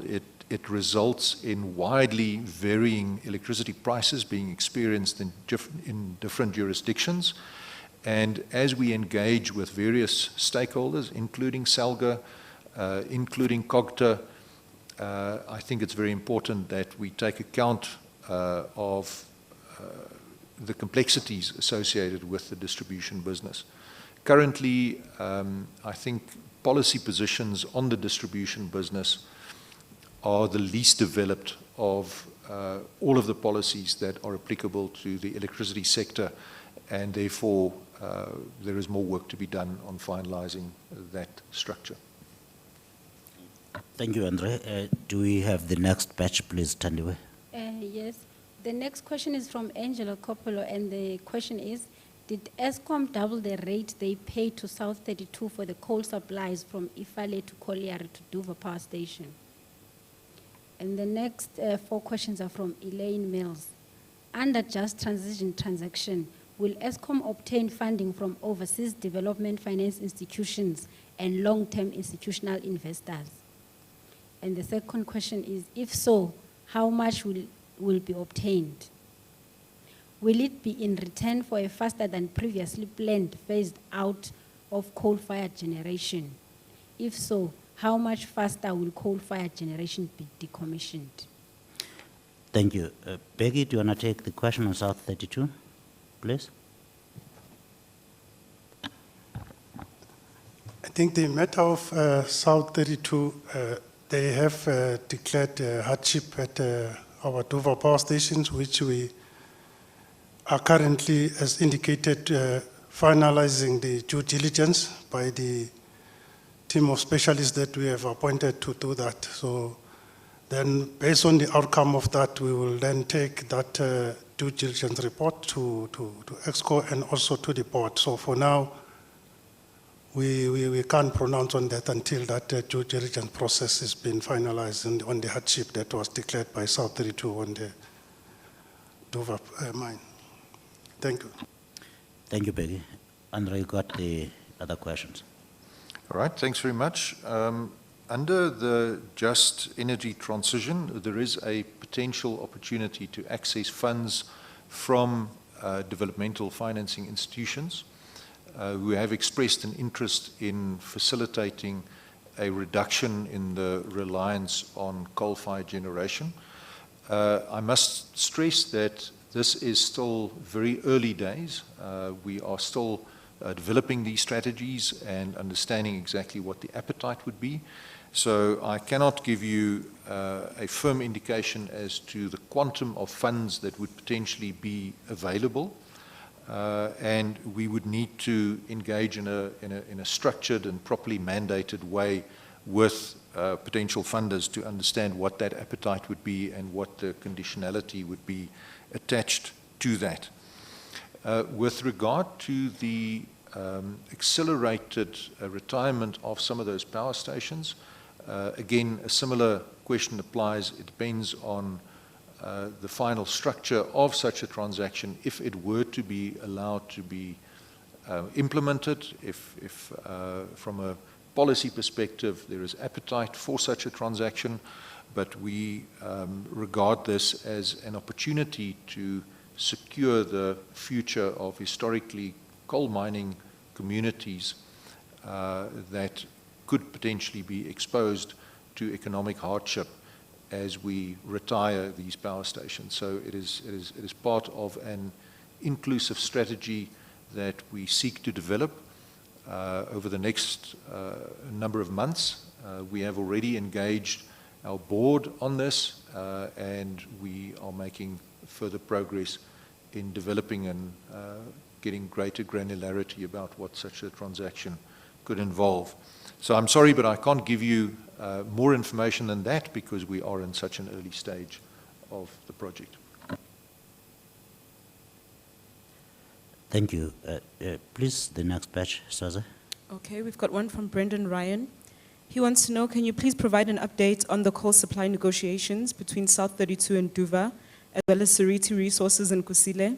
Can you also please specify which companies you are targeting as having lower cost of capital than Eskom? Then we've got one from Miriam Issa.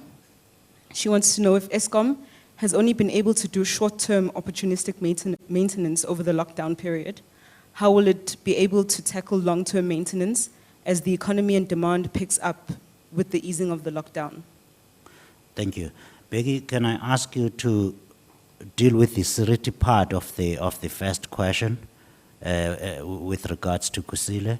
And Jan, will you be able to handle the maintenance question? Thank you. Just the Seriti part in terms of Brendan's question. Okay, thank you, Sikonati. I think the negotiations with Seriti are still ongoing, so we are hopeful that by the end of this winter we should have had concluded in terms of the short-term area. There's some short interventions, mining areas that Seriti can start mining on to start delivering coal earlier than the main mine. So the discussions are still ongoing. Once the negotiations have been finalized and we've got approval from the board, then we will report. But we are still engaging with them. Thank you, sir. Thank you, Peggy. Jan? Thanks, Sikonati. Miriam, the short-term opportunistic urgent maintenance that we have done will depend on how long the lockdown remains. So we're still continuing to do the urgent short-term maintenance. However, we would like to very soon, depending obviously on what will happen with the lifting of the lockdown, move over to the reliability maintenance. We are getting ready. We have our plans in place, and on a daily, two-day basis, we look at what is happening. We look at the system requirements, the one that I've demonstrated when I made the presentation, looking at the forecast of demand, then looking at the units that's currently out on maintenance, looking at the ones that we plan to take out, and as and when the lockdown and the discussions of the lifting of the lockdown and specifically which level continue, we will adapt our plans. But at this point in time, the D-Day, as we have said, is the 1st of July. So we have everything in place at this point in time to really kickstart the reliability maintenance as from the 1st of July. But again, this will all depend what happened with the pandemic. Thanks. If I can respond to the question on the lower cost of capital, what we are referring to here, and I'm not going to name individual companies because I think that these are commercially sensitive discussions, but companies with their main funding sources in Europe or in the United States, where interest rates are significantly lower. So we're not talking about local companies, and we are talking primarily about providers of equipment and services as companies that we feel can support our working capital situation by extending us longer payment terms. Thank you, Andre. Do we have the next batch, please, Swazi? We've got one from Antoinette Slabat. She wants to know, has Mr. Director made contact with NERSA to try resolve differences? If so, how was it received? And how does he hope to resolve within the regulatory framework? We've got Claire Folkvane again. She wants to know, any chance we can get some insights into what EPRI report's results were and how these are going to be addressed? Thank you. Colleagues, we're getting some feedback on the audio system. Please mute until it's your turn to do the talking. Andre? Right, Antoinette, I've already met the new electricity regulator, Mr. Nhlanhla Gumede, virtually over the internet, and we've had a very positive first engagement. Clearly, we have differences that need to be resolved, and this will take time. I'm under no illusion that these are easy matters to resolve. They are challenging, they are complex, the stakes are high, really large numbers of are involved in terms of tariff increases with an undoubted impact on the South African economy on the one hand, but also an undoubted impact on the viability of Eskom as a going concern going forward. We have another engagement with the electricity regulator scheduled for this week, and again, the engagements are positive. We have been able to invite the regulator to visit our system operator, as well as to engage on visits to power stations. So I think we are working at rebuilding a relationship, and so far I think we are making very satisfactory progress. Thank you. Swazi? Tadiwe? Yes, would you like me to talk about EPRI? There was a question on EPRI. Oh, go ahead. Okay, sure. It was clear. I assume, Claire, that you talk about the EPRI report on the wire side of the business. Now, it was a very comprehensive report. If you judge it by the thickness of it, it was an extremely comprehensive report. No, jokes aside, it was a very comprehensive report that has looked at all the aspects on the network that is related to the network. So it was dealing with the issue of the age of the equipment, which we understand. You know, some of our equipment on the wire side, and I don't distinguish here between transmission and distribution, I'm talking about the wires, it's both of them, are in excess of 45 years old. So it's coming to the end of life. So, and it means that we haven't invested sufficiently in the past to replace and to refurbish some of these equipment and networks. So this is what has been highlighted. Then also the issue, and I'm just going to highlight the two issues. The one is the age of the equipment.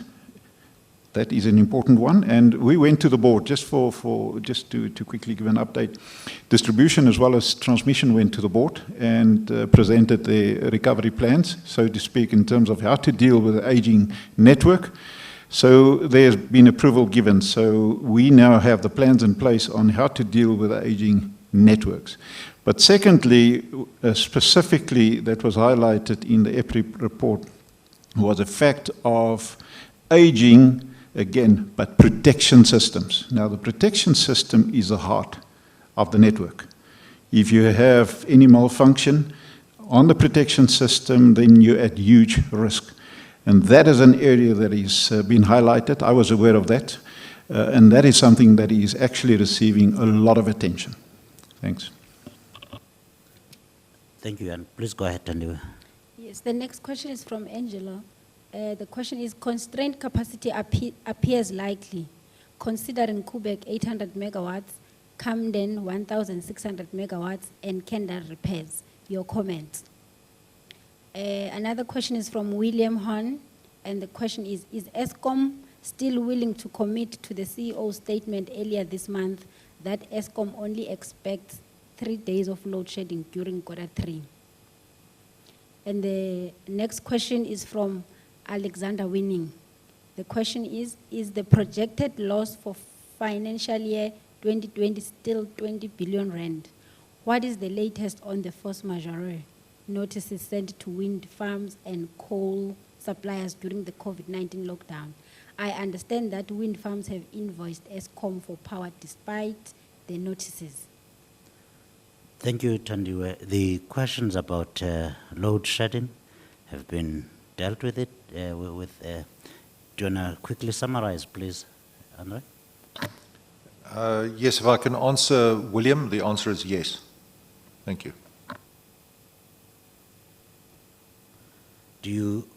Are you taking the next questions? Please, Jan and Peggy.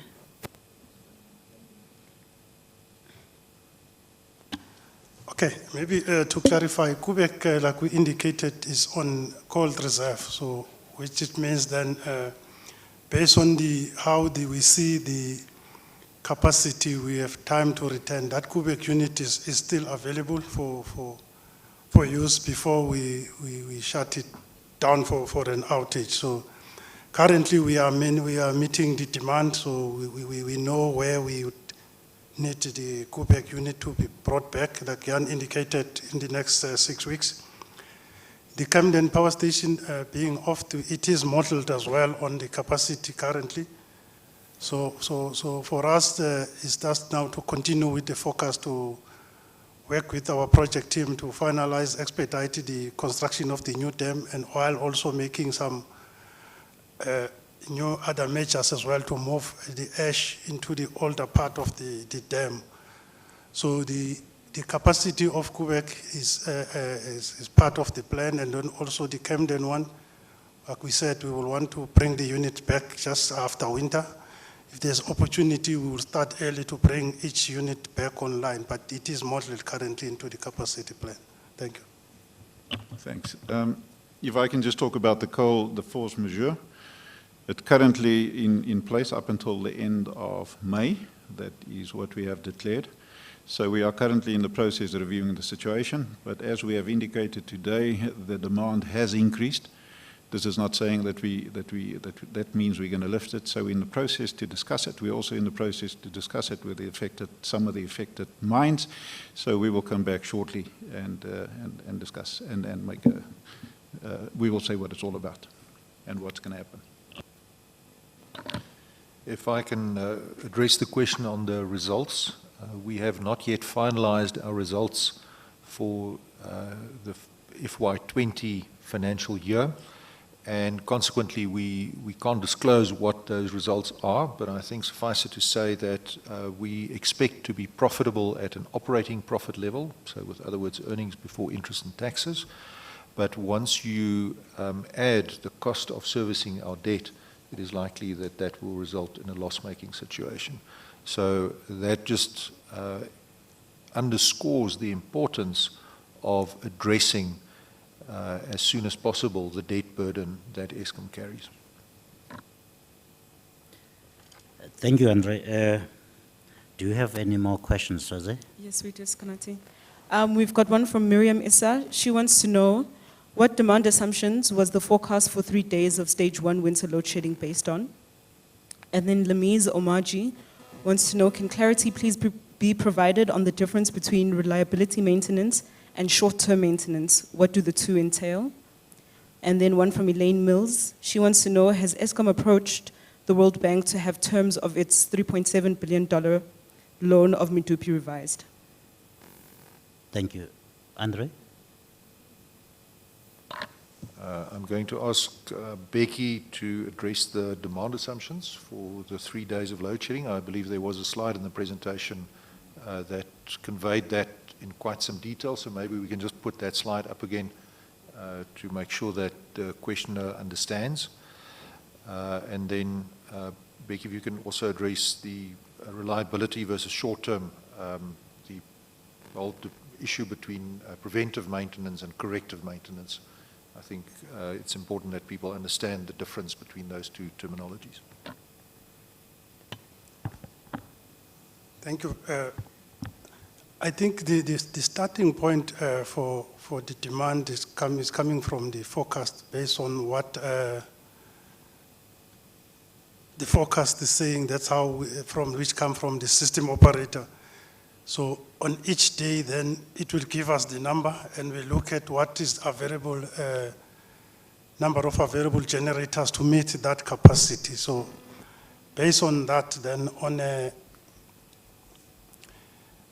base case of 10,000, stress test by national control at 11,000, we are seeing that only for those 3 days, that's where we've got a risk. That is based on the current forecast and the demand for each of these specific days from now up to end of July. So that's how those days are determined based on available capacity and what is demand is on that specific days. And then where we see the shortfall, that's how it come about. And then if I move on to the issue of reliability maintenance,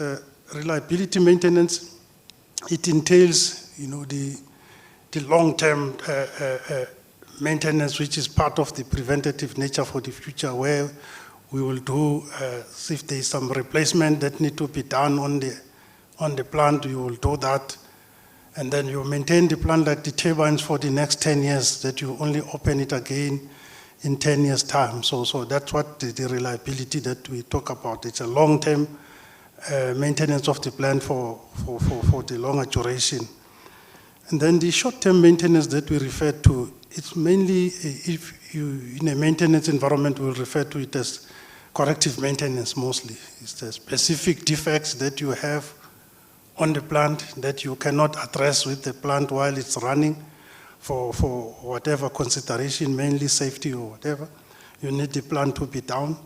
And then that's what the short-term is mostly, the corrective maintenance that you will do. And also, you might do some short-term maintenance that will result into some long-term approach, but it's really not the thing that you will do to make sure that the turbines run, for an example, from now for the next 10 years before you open the HP turbine again, as an example.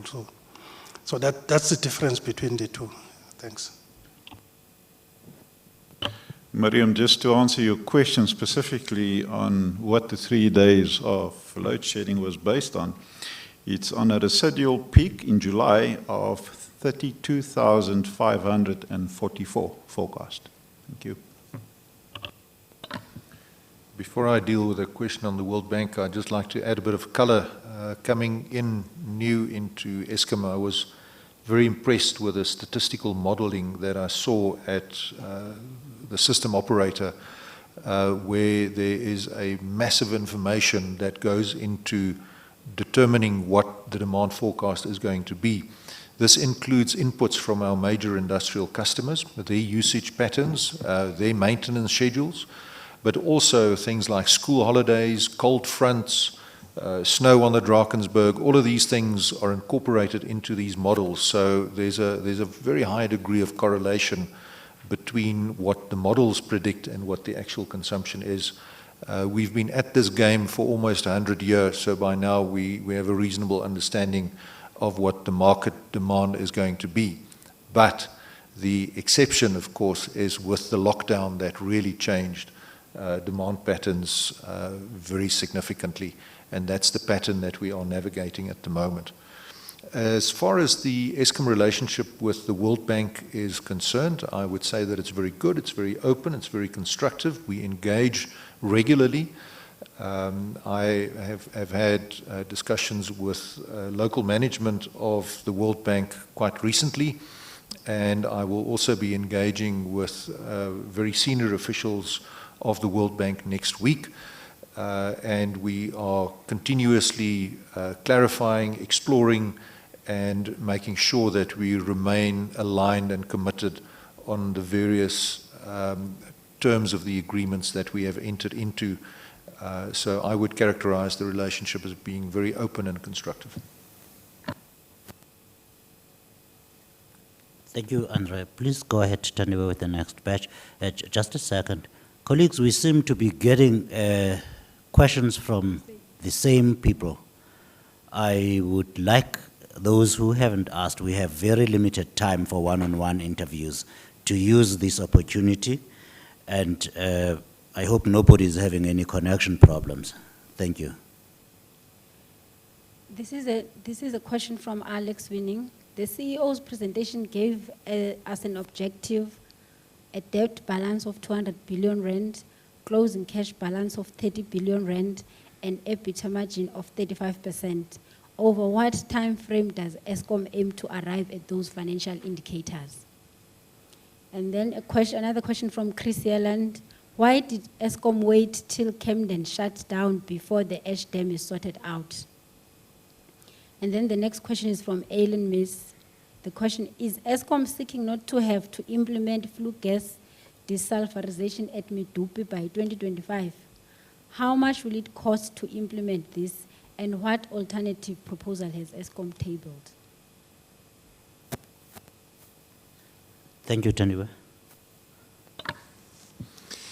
Right, let me start off with the financial question. So those are the parameters within which Eskom will be a financially viable, self-sustaining business without any requirement for further equity injections or support from the fiscus.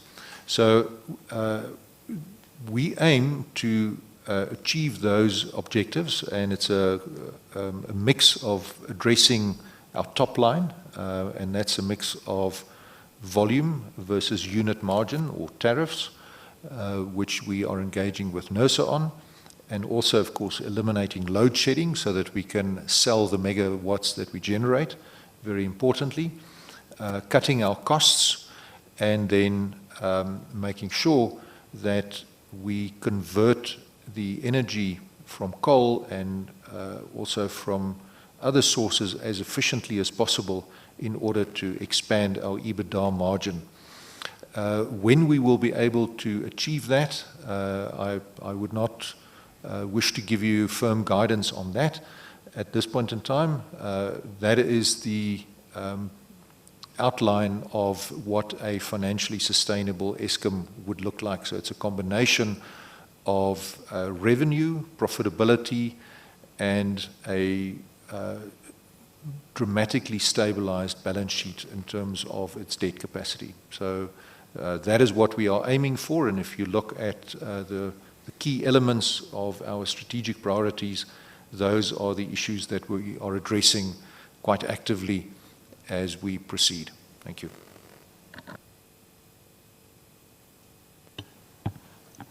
Yeah, if I may just deal with the Camden issue. I don't think that Eskom waited until the plant is shut down. As I've indicated on the slide that I presented, that we started with the project of a new ash dam at Camden quite early. Unfortunately, we had to cancel the main contractor contracts during the execution, which then means we needed to get a second supplier, and then that also resulted into the delays into the new ash dam completion, so which is currently now being executed to finish this year still, as I've indicated on that. So that was those type of delays as well that has resulted in the new ash dam not finish in time. So, but based on the safety risk factor, we had to take safety first and shut down the power station. Thank you. Thanks. In terms of Medupi FGD, we did go to the Eskom board in April, end of April, and we presented to them a case. And basically, let's stand back a little bit. Oh yeah, the question was, what is the cost? Now, when it was approved by the board some years ago, it was in excess of 35 billion, but I need to qualify that. So we haven't gone out to tender, so you don't know what the true number will be. But so to answer the question, it's in excess of 35 billion that we estimate. We as Eskom, and I think it's very clear today, have some significant financial challenges. So if you talk in excess of 35 billion, that's a significant amount of money. Now, so that's number one. Number two being, as I've said earlier today, we have just now implemented the design modifications at Medupi Unit 3, and we're in the process now to roll it out to the rest. So we haven't proven, although we have a high confidence level, we haven't proven those modifications yet, the design modifications. So based on these two aspects, and then in addition, we must understand that for each and every unit, you will sacrifice 15 megawatts. So 15 times 6, you will sacrifice 90 megawatts at Medupi Power Station should we proceed. So given this as background, we went to the board and we requested a bit of time, 6 to 9 months, that we can assess the situation. But having said that, we are totally committed to our financing partners to ensure that we are a responsible citizen in terms of environmental requirements. So at this point in time, we are engaging all the various stakeholders to discuss the FGD. And then we will go back to the board, as I said, in a period of 6 to 9 months, and then to present a way forward. Thanks. Colleagues, we've got the next 40 minutes to conclude this briefing. I would love questions from the people who haven't previously asked any. So please go ahead. Okay, we've got one from Lisa Stein. She wants to know, Eskom mentions the restructuring involves proportion the debt to various divisions. Surely most of it will stay in generation. The big question is how lenders will be impacted when Eskom and the debt is split up. Do they need to be consulted? How will the aspect be managed and who will be expected to manage it? Then we've got one from Susan Comrie. She wants to know the fabric filter plant retrofit at Tutuka was supposed to start in financial year 2018-2019. The low nitrogen oxide burner retrofit was supposed to start in financial year 2019-2020. In November 2016, Eskom indicated that designs for the FFP retrofit at Tutuka have been completed. Full or conditional PFMA approvals were granted, and environmental authorization has been issued. Why were these projects delayed? And then we've got one from Jan Cronier. He wants to know what is the status of the investigation into potential sabotage at Tutuka Power Station. Thank you. Are you going to give the money question to the money man, Caleb Kalsim, or you're going to take it, Andre? No, I think we can talk to the apportionment of debt. It is clear that each of our revenue generating divisions will have to be apportioned some share of the debt. It can't all stay with generation. That is where most of the debt was incurred, obviously for the construction of Medupi and Kusile, but we need to take account of the fact that we have two other divisions that each generate revenue and have a capital base that needs to be supported. And that's exactly the process that we are engaged on at the moment, is to understand exactly what the balance sheets of the various divisions will look like.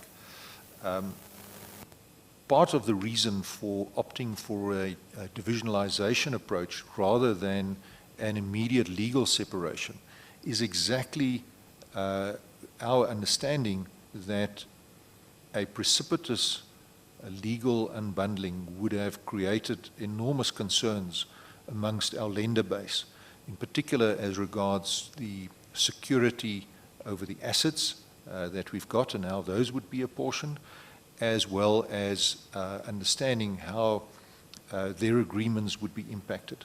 So as we develop our business model and our financing model and we structure our balance sheets, we will of course be engaging with our lenders. Some of those discussions have already started. We keep our lenders fully apprised of progress, and we are taking them along on this journey in order to ensure that we do not inadvertently commit an act of breach or default under our loan agreements. We fully understand that that would be highly undesirable, and therefore we are doing this in a very careful and structured manner. If I can pass over to Becky Nyan to deal with the Tutuka issue, please. Okay, thank you, Andre. I will deal with the delays on the FFP. I think as you will appreciate, the projects of this magnitude are quite complex as well. So we unfortunately had to go out on tender more than once on this Tutuka FFP project. But now we have managed now on this round to finalize the tenders have returned now. We are currently busy with the evaluation. So like I said, that now we have got a focus steering committee that is focusing on all these environmental projects. So that's where we are currently now. We are busy evaluating the bids that were submitted, and then we should be appointing the successful company very soon. Thank you. Thank you, Jan. In terms of your question on the Tutuka sabotage of 2 units in December, I'm part of the President technical task team. And at the last meeting earlier in this month, the feedback was given by the investigating unit that they haven't concluded yet, and that and so I cannot give any more information than that was a feedback that was given at this committee meeting, that it's ongoing, it's not concluded, but they have progressed quite a long way. Thank you. Thank you, gentlemen. Tatiwe, please. Okay, the next set of questions are from Lamis Your Omar mic, G. please. Oh. The next set of questions are from Lamis Omar G. Will Eskom be challenging NERSA's decision to grant it a 13.3 billion RCA for 2018-19 announced last week, or does Eskom accept the decision? How does Eskom expect the COVID-19 crisis and the fallout of business closures and retrenchments to impact its ability to generate required revenue? With regards to Koeberg, how long will the refueling take before it can come back online again? Can more clarity be provided on why OCGTs were relied on during the lockdown? Does it have to do with new demand peak times? Assuming the system will take strain as demand ramps up with the easing of lockdown, what is Eskom doing to ensure no unplanned outages could possibly lead to load shedding? Please hold it there. Thank you.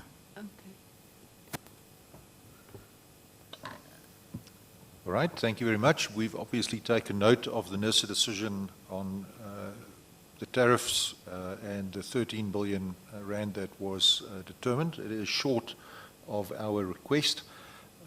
We are therefore, at this point in time, given that the decision was only recently announced, considering our options, and we will be engaging with NERSA as well to understand exactly the full implications of this decision. And having consulted and having assessed the impacts, we will then take a decision on how we take this forward. Let me deal with a few. Becky, you can take some that I've skipped. Koeberg, as I said, is currently on cold reserve. So we plan to bring it back in the next 6 weeks. So we will bring it back, then we will run it for a period. By then, the fuel, we'll come to the end of life of the existing fuel, and then the unit will be taken down, and then on a normal outage for a period of 90 to 100 days. Currently, we are, together with the Department of Health, as well as Department of DMRE and DPE, in the process to get the inspectors out of Belgium, out of Europe, to come to South Africa because you need these inspectors to witness and sign off on taking the spent fuel out of the pools and then to refuel. So it is a process that's ongoing, it's well planned, it's well executed at this point in time. So that's the issue on Koeberg. In terms of the open cycle gas turbines, why have we run these? I thought I did say that during the lockdown period, sometimes because of the low demand during night minimums, we had to run some of these diesels, you know, to assist us. And Becky can talk a little bit more about the current use of the open cycle gas turbines. In terms of unplanned outages, I need to make it very clear. Although we have now embarked on aggressive short-term opportunistic maintenance dealing with, the urgent matters on the system. We have recovered some partial load losses, and we believe where we have worked on these units, there has been an improvement. But you can only get sustainability and reliability of these units when you have done proper reliability maintenance. And that we haven't done aggressively yet, and we said all along that due date hopefully will be the 1st of July. So for the next, up until I guess end of July, August next year, the risk of load shedding will remain because of the unreliability and unpredictability of our system. So I cannot make that clear enough that the risk, unfortunately, because of the neglect of the last decade on our system, will remain up until we've done proper maintenance on it. Thank you. Thanks, Jan. I think maybe let me start it from the initial phase on the lockdown as well to see. Remember what we said during the night minimum, the load will change from 26,000 in the peak and come to as low as 50,000 megawatts. So to start the coal plant unit, it will take you about between 10 to 12 hours. And so from a cost perspective, and you burn a lot of fuel oil to start the plant and then run it for 2 hours, shut it down, and so it becomes cost effective as well to say, rather keep the coal plant down, run the gas turbine to meet that peak on the peak demand that need to be met on this particular day. So it's the same thing that we are currently doing as well.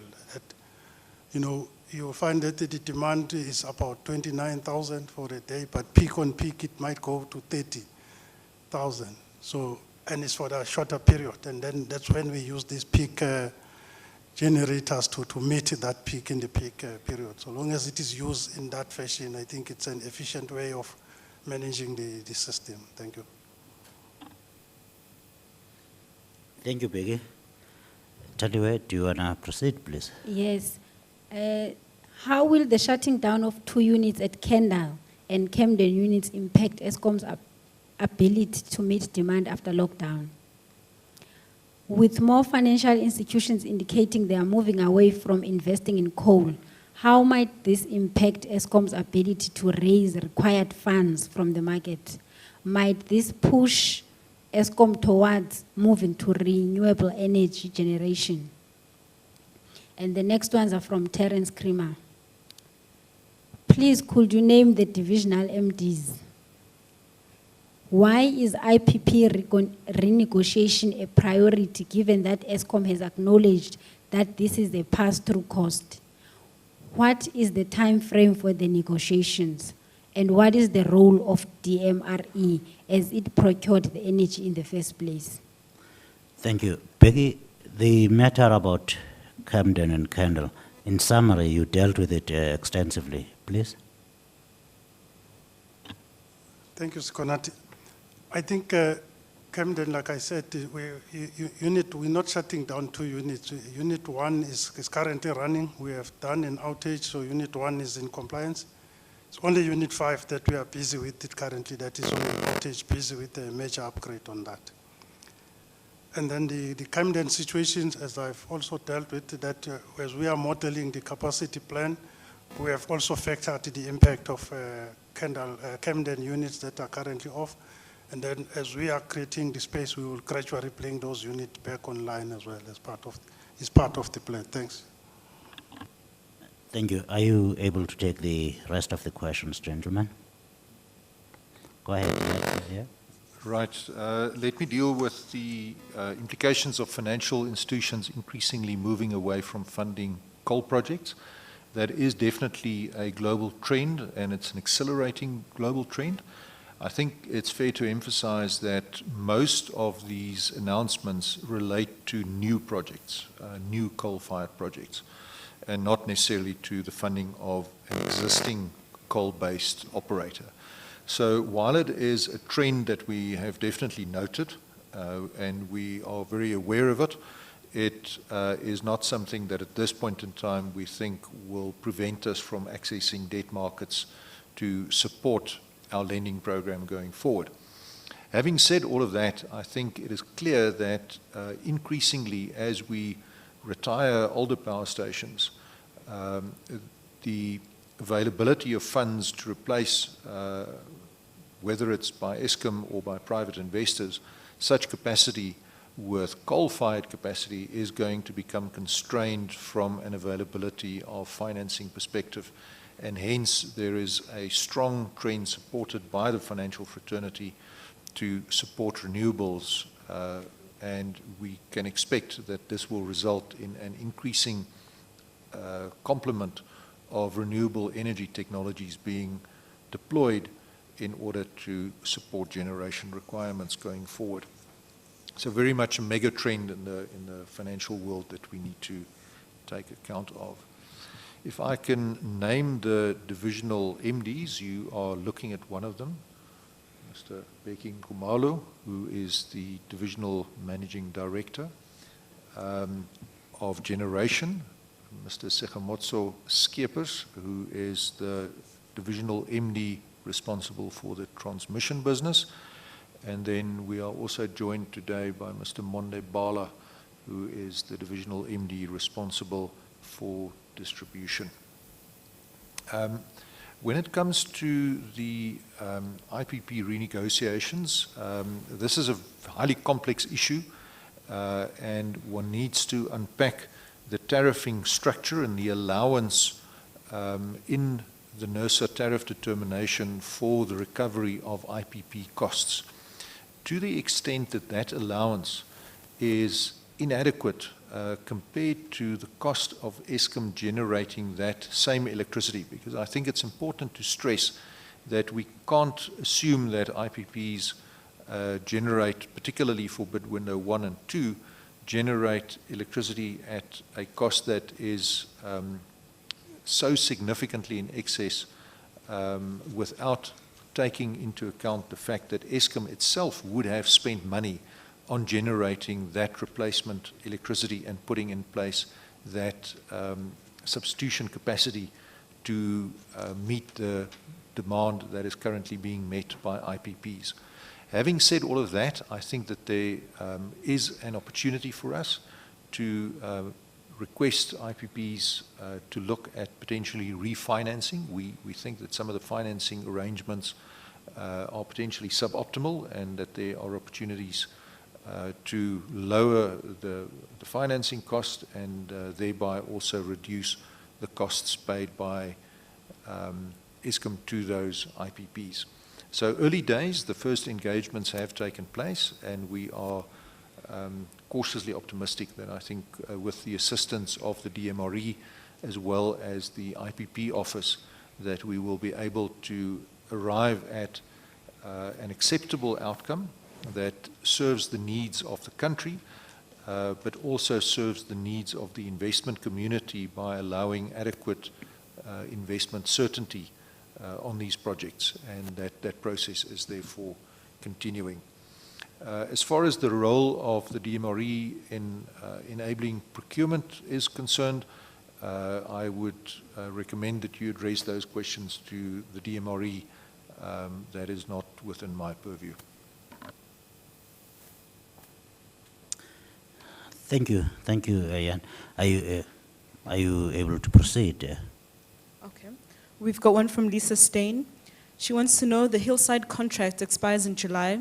What progress has there been in renegotiating this contract? Her second question is, the Duva contract is loss-making for SA Energy Coal. What are the terms of the new interim agreement? What is the status of the renegotiation? There were hurdles at National Treasury level. Is this still the case? Why should it be that Eskom and in turn the public pay more for coal in order for this deal to work? Then we've got one from Jan Cronje. He wants to know, earlier this year, Mineral Resources and Energy Minister Koeberg announced plans for a new power utility distinct from Eskom. What is Eskom's knowledge of the status of this new entity, and is it possible, and its possible impact on Eskom? And then we've got... Sazi, please hold right there. Thank you. Gentlemen.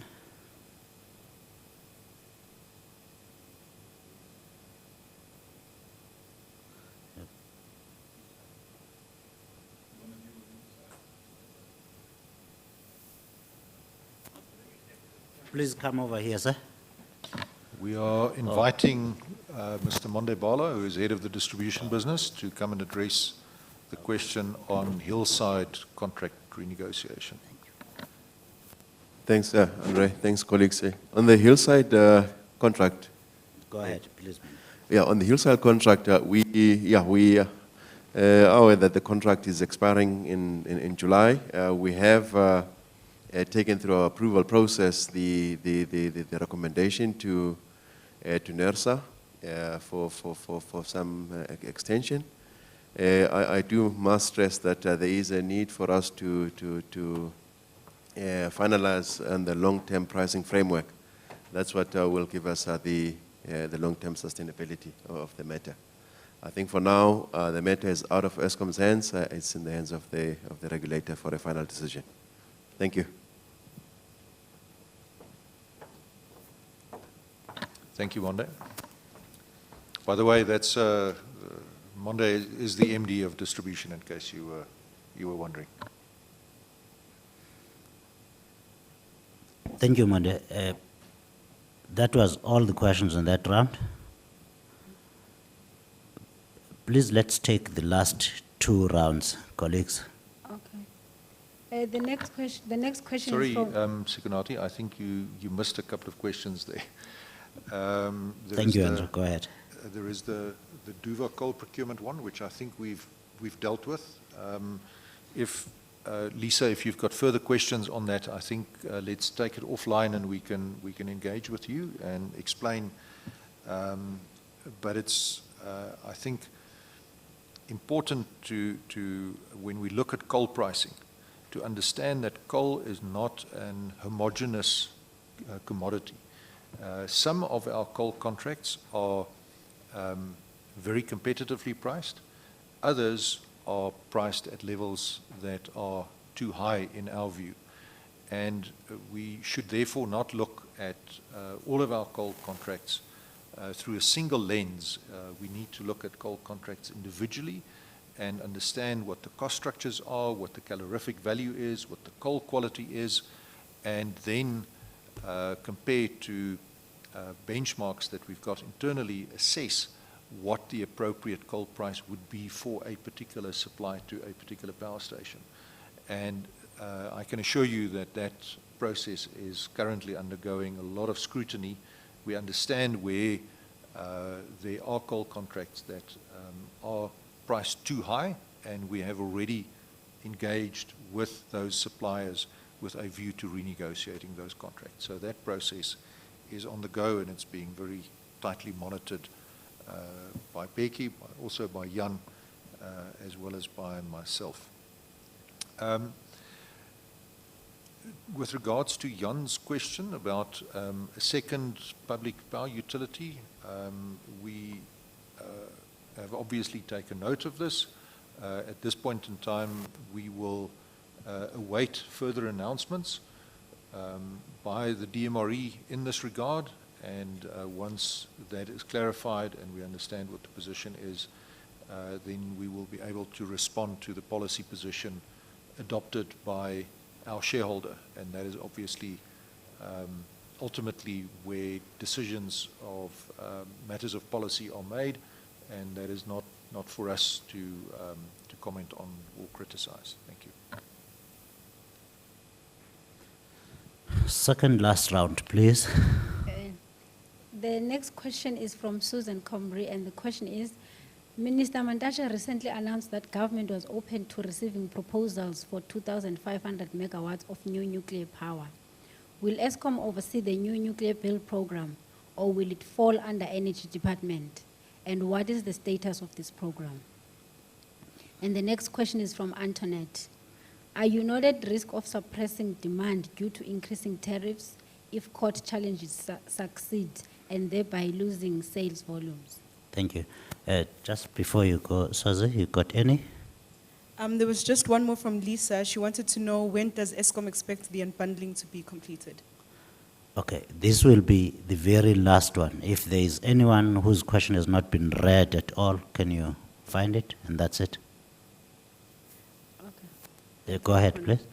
No, there is no questions for now. There is no questions. Gentlemen, the last round. Thank you.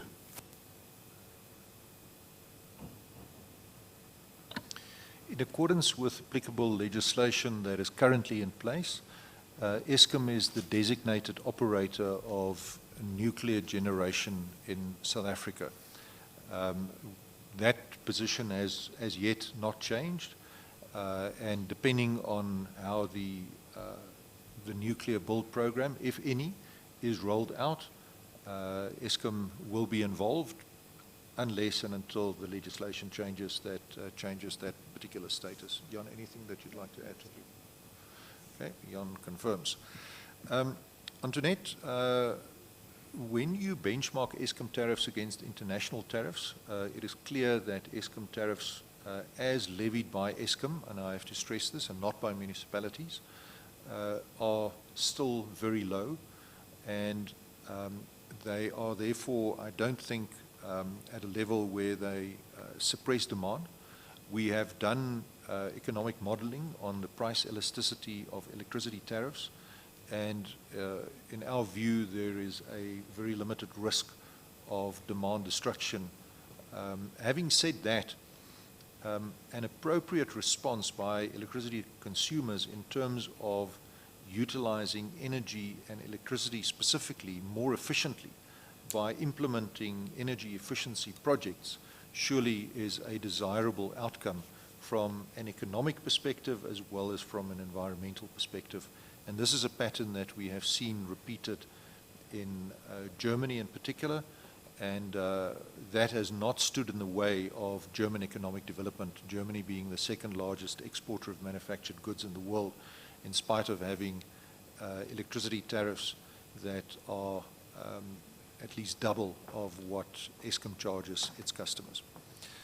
The timeline for when unbundling will be completed, the timeline set in the DPE's policy document, the roadmap for a restructured electricity industry in South Africa, is for the restructuring process to be complete by the end of next calendar year. That is an aggressive timeline because of the fact that there is an enormous amount of work that needs to be done. Typically, large corporate restructuring exercises take anything from 2 to 3.5 years, if we can use the recent Old Mutual unbundling as an example. So these are not simple projects to implement. There are many considerations. We've highlighted a few in our discussions today: debt, staff, operational issues, financial issues, transfer pricing, and all of these need to be navigated very carefully if we don't want the wheels to come off halfway through implementing this process. But we are committed to meeting that timeline, and we are working hard to achieve the policy objectives set by our shareholder.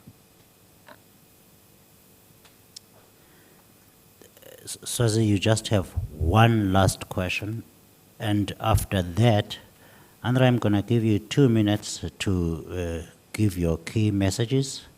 Jan, the same. Peggy, please will you read the last question? Okay, this one is from Elaine Mills. She wants to know, please could Eskom provide its most recent official decommissioning plan? Are we able to take that, Peggy?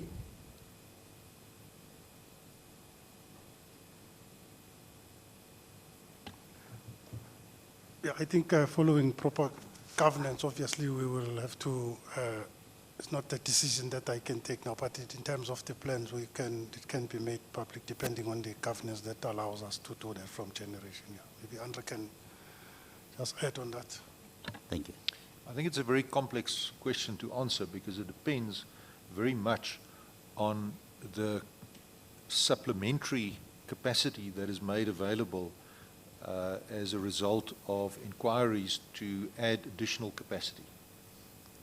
While it is easy to say that we will commit to shutting down power station X on date Y, if that results in extensive load shedding because of a lack of capacity, then clearly we will not have performed our duty according to the requirements of the country and the requirements of the economy. So it is an intricate balancing act that we have to follow, and therefore the importance of all stakeholders following through on the creation of additional capacity is very important in order to enable us to meet our decommissioning dates in accordance with the IRP in a responsible fashion.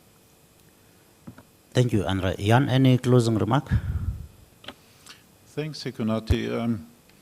I believe we as Eskom, we fully understand the mandate that we have to the country and the economy, and that is to supply reliable and sustainable electricity.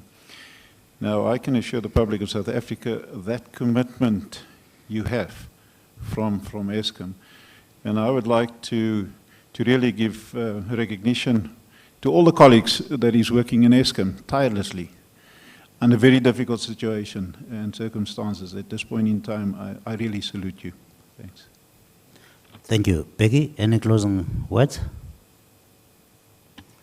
Chair, firstly, just to thank for the colleagues for coming to this briefing today.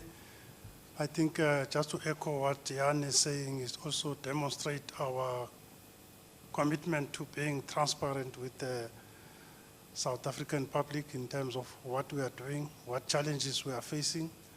So I think that it also, as I said earlier on, that we are committed also to turn around the current performance and making sure that it is sustainable for the long-term approach of this country. Thank you. Andre, key message, please. Thanks again to everybody attending, and we appreciate your interest. It is clear that we are on a journey, and one doesn't reach the destination of a journey overnight. There is a lot more work to be done.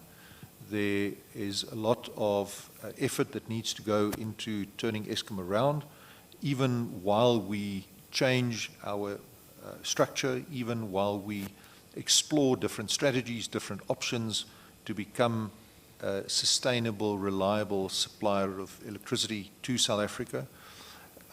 And to echo Jan's words, we are working very hard to ensure that that happens, and we can give the South African public the assurance that Eskom is committed to ensuring that we live up to our mandate of being a reliable supplier of electricity to South Africa. Thank you very much for your interest and your continued support. Colleagues, ladies and gentlemen, online, thank you very much for your attendance and thank you for your attention. Have a safe and good day.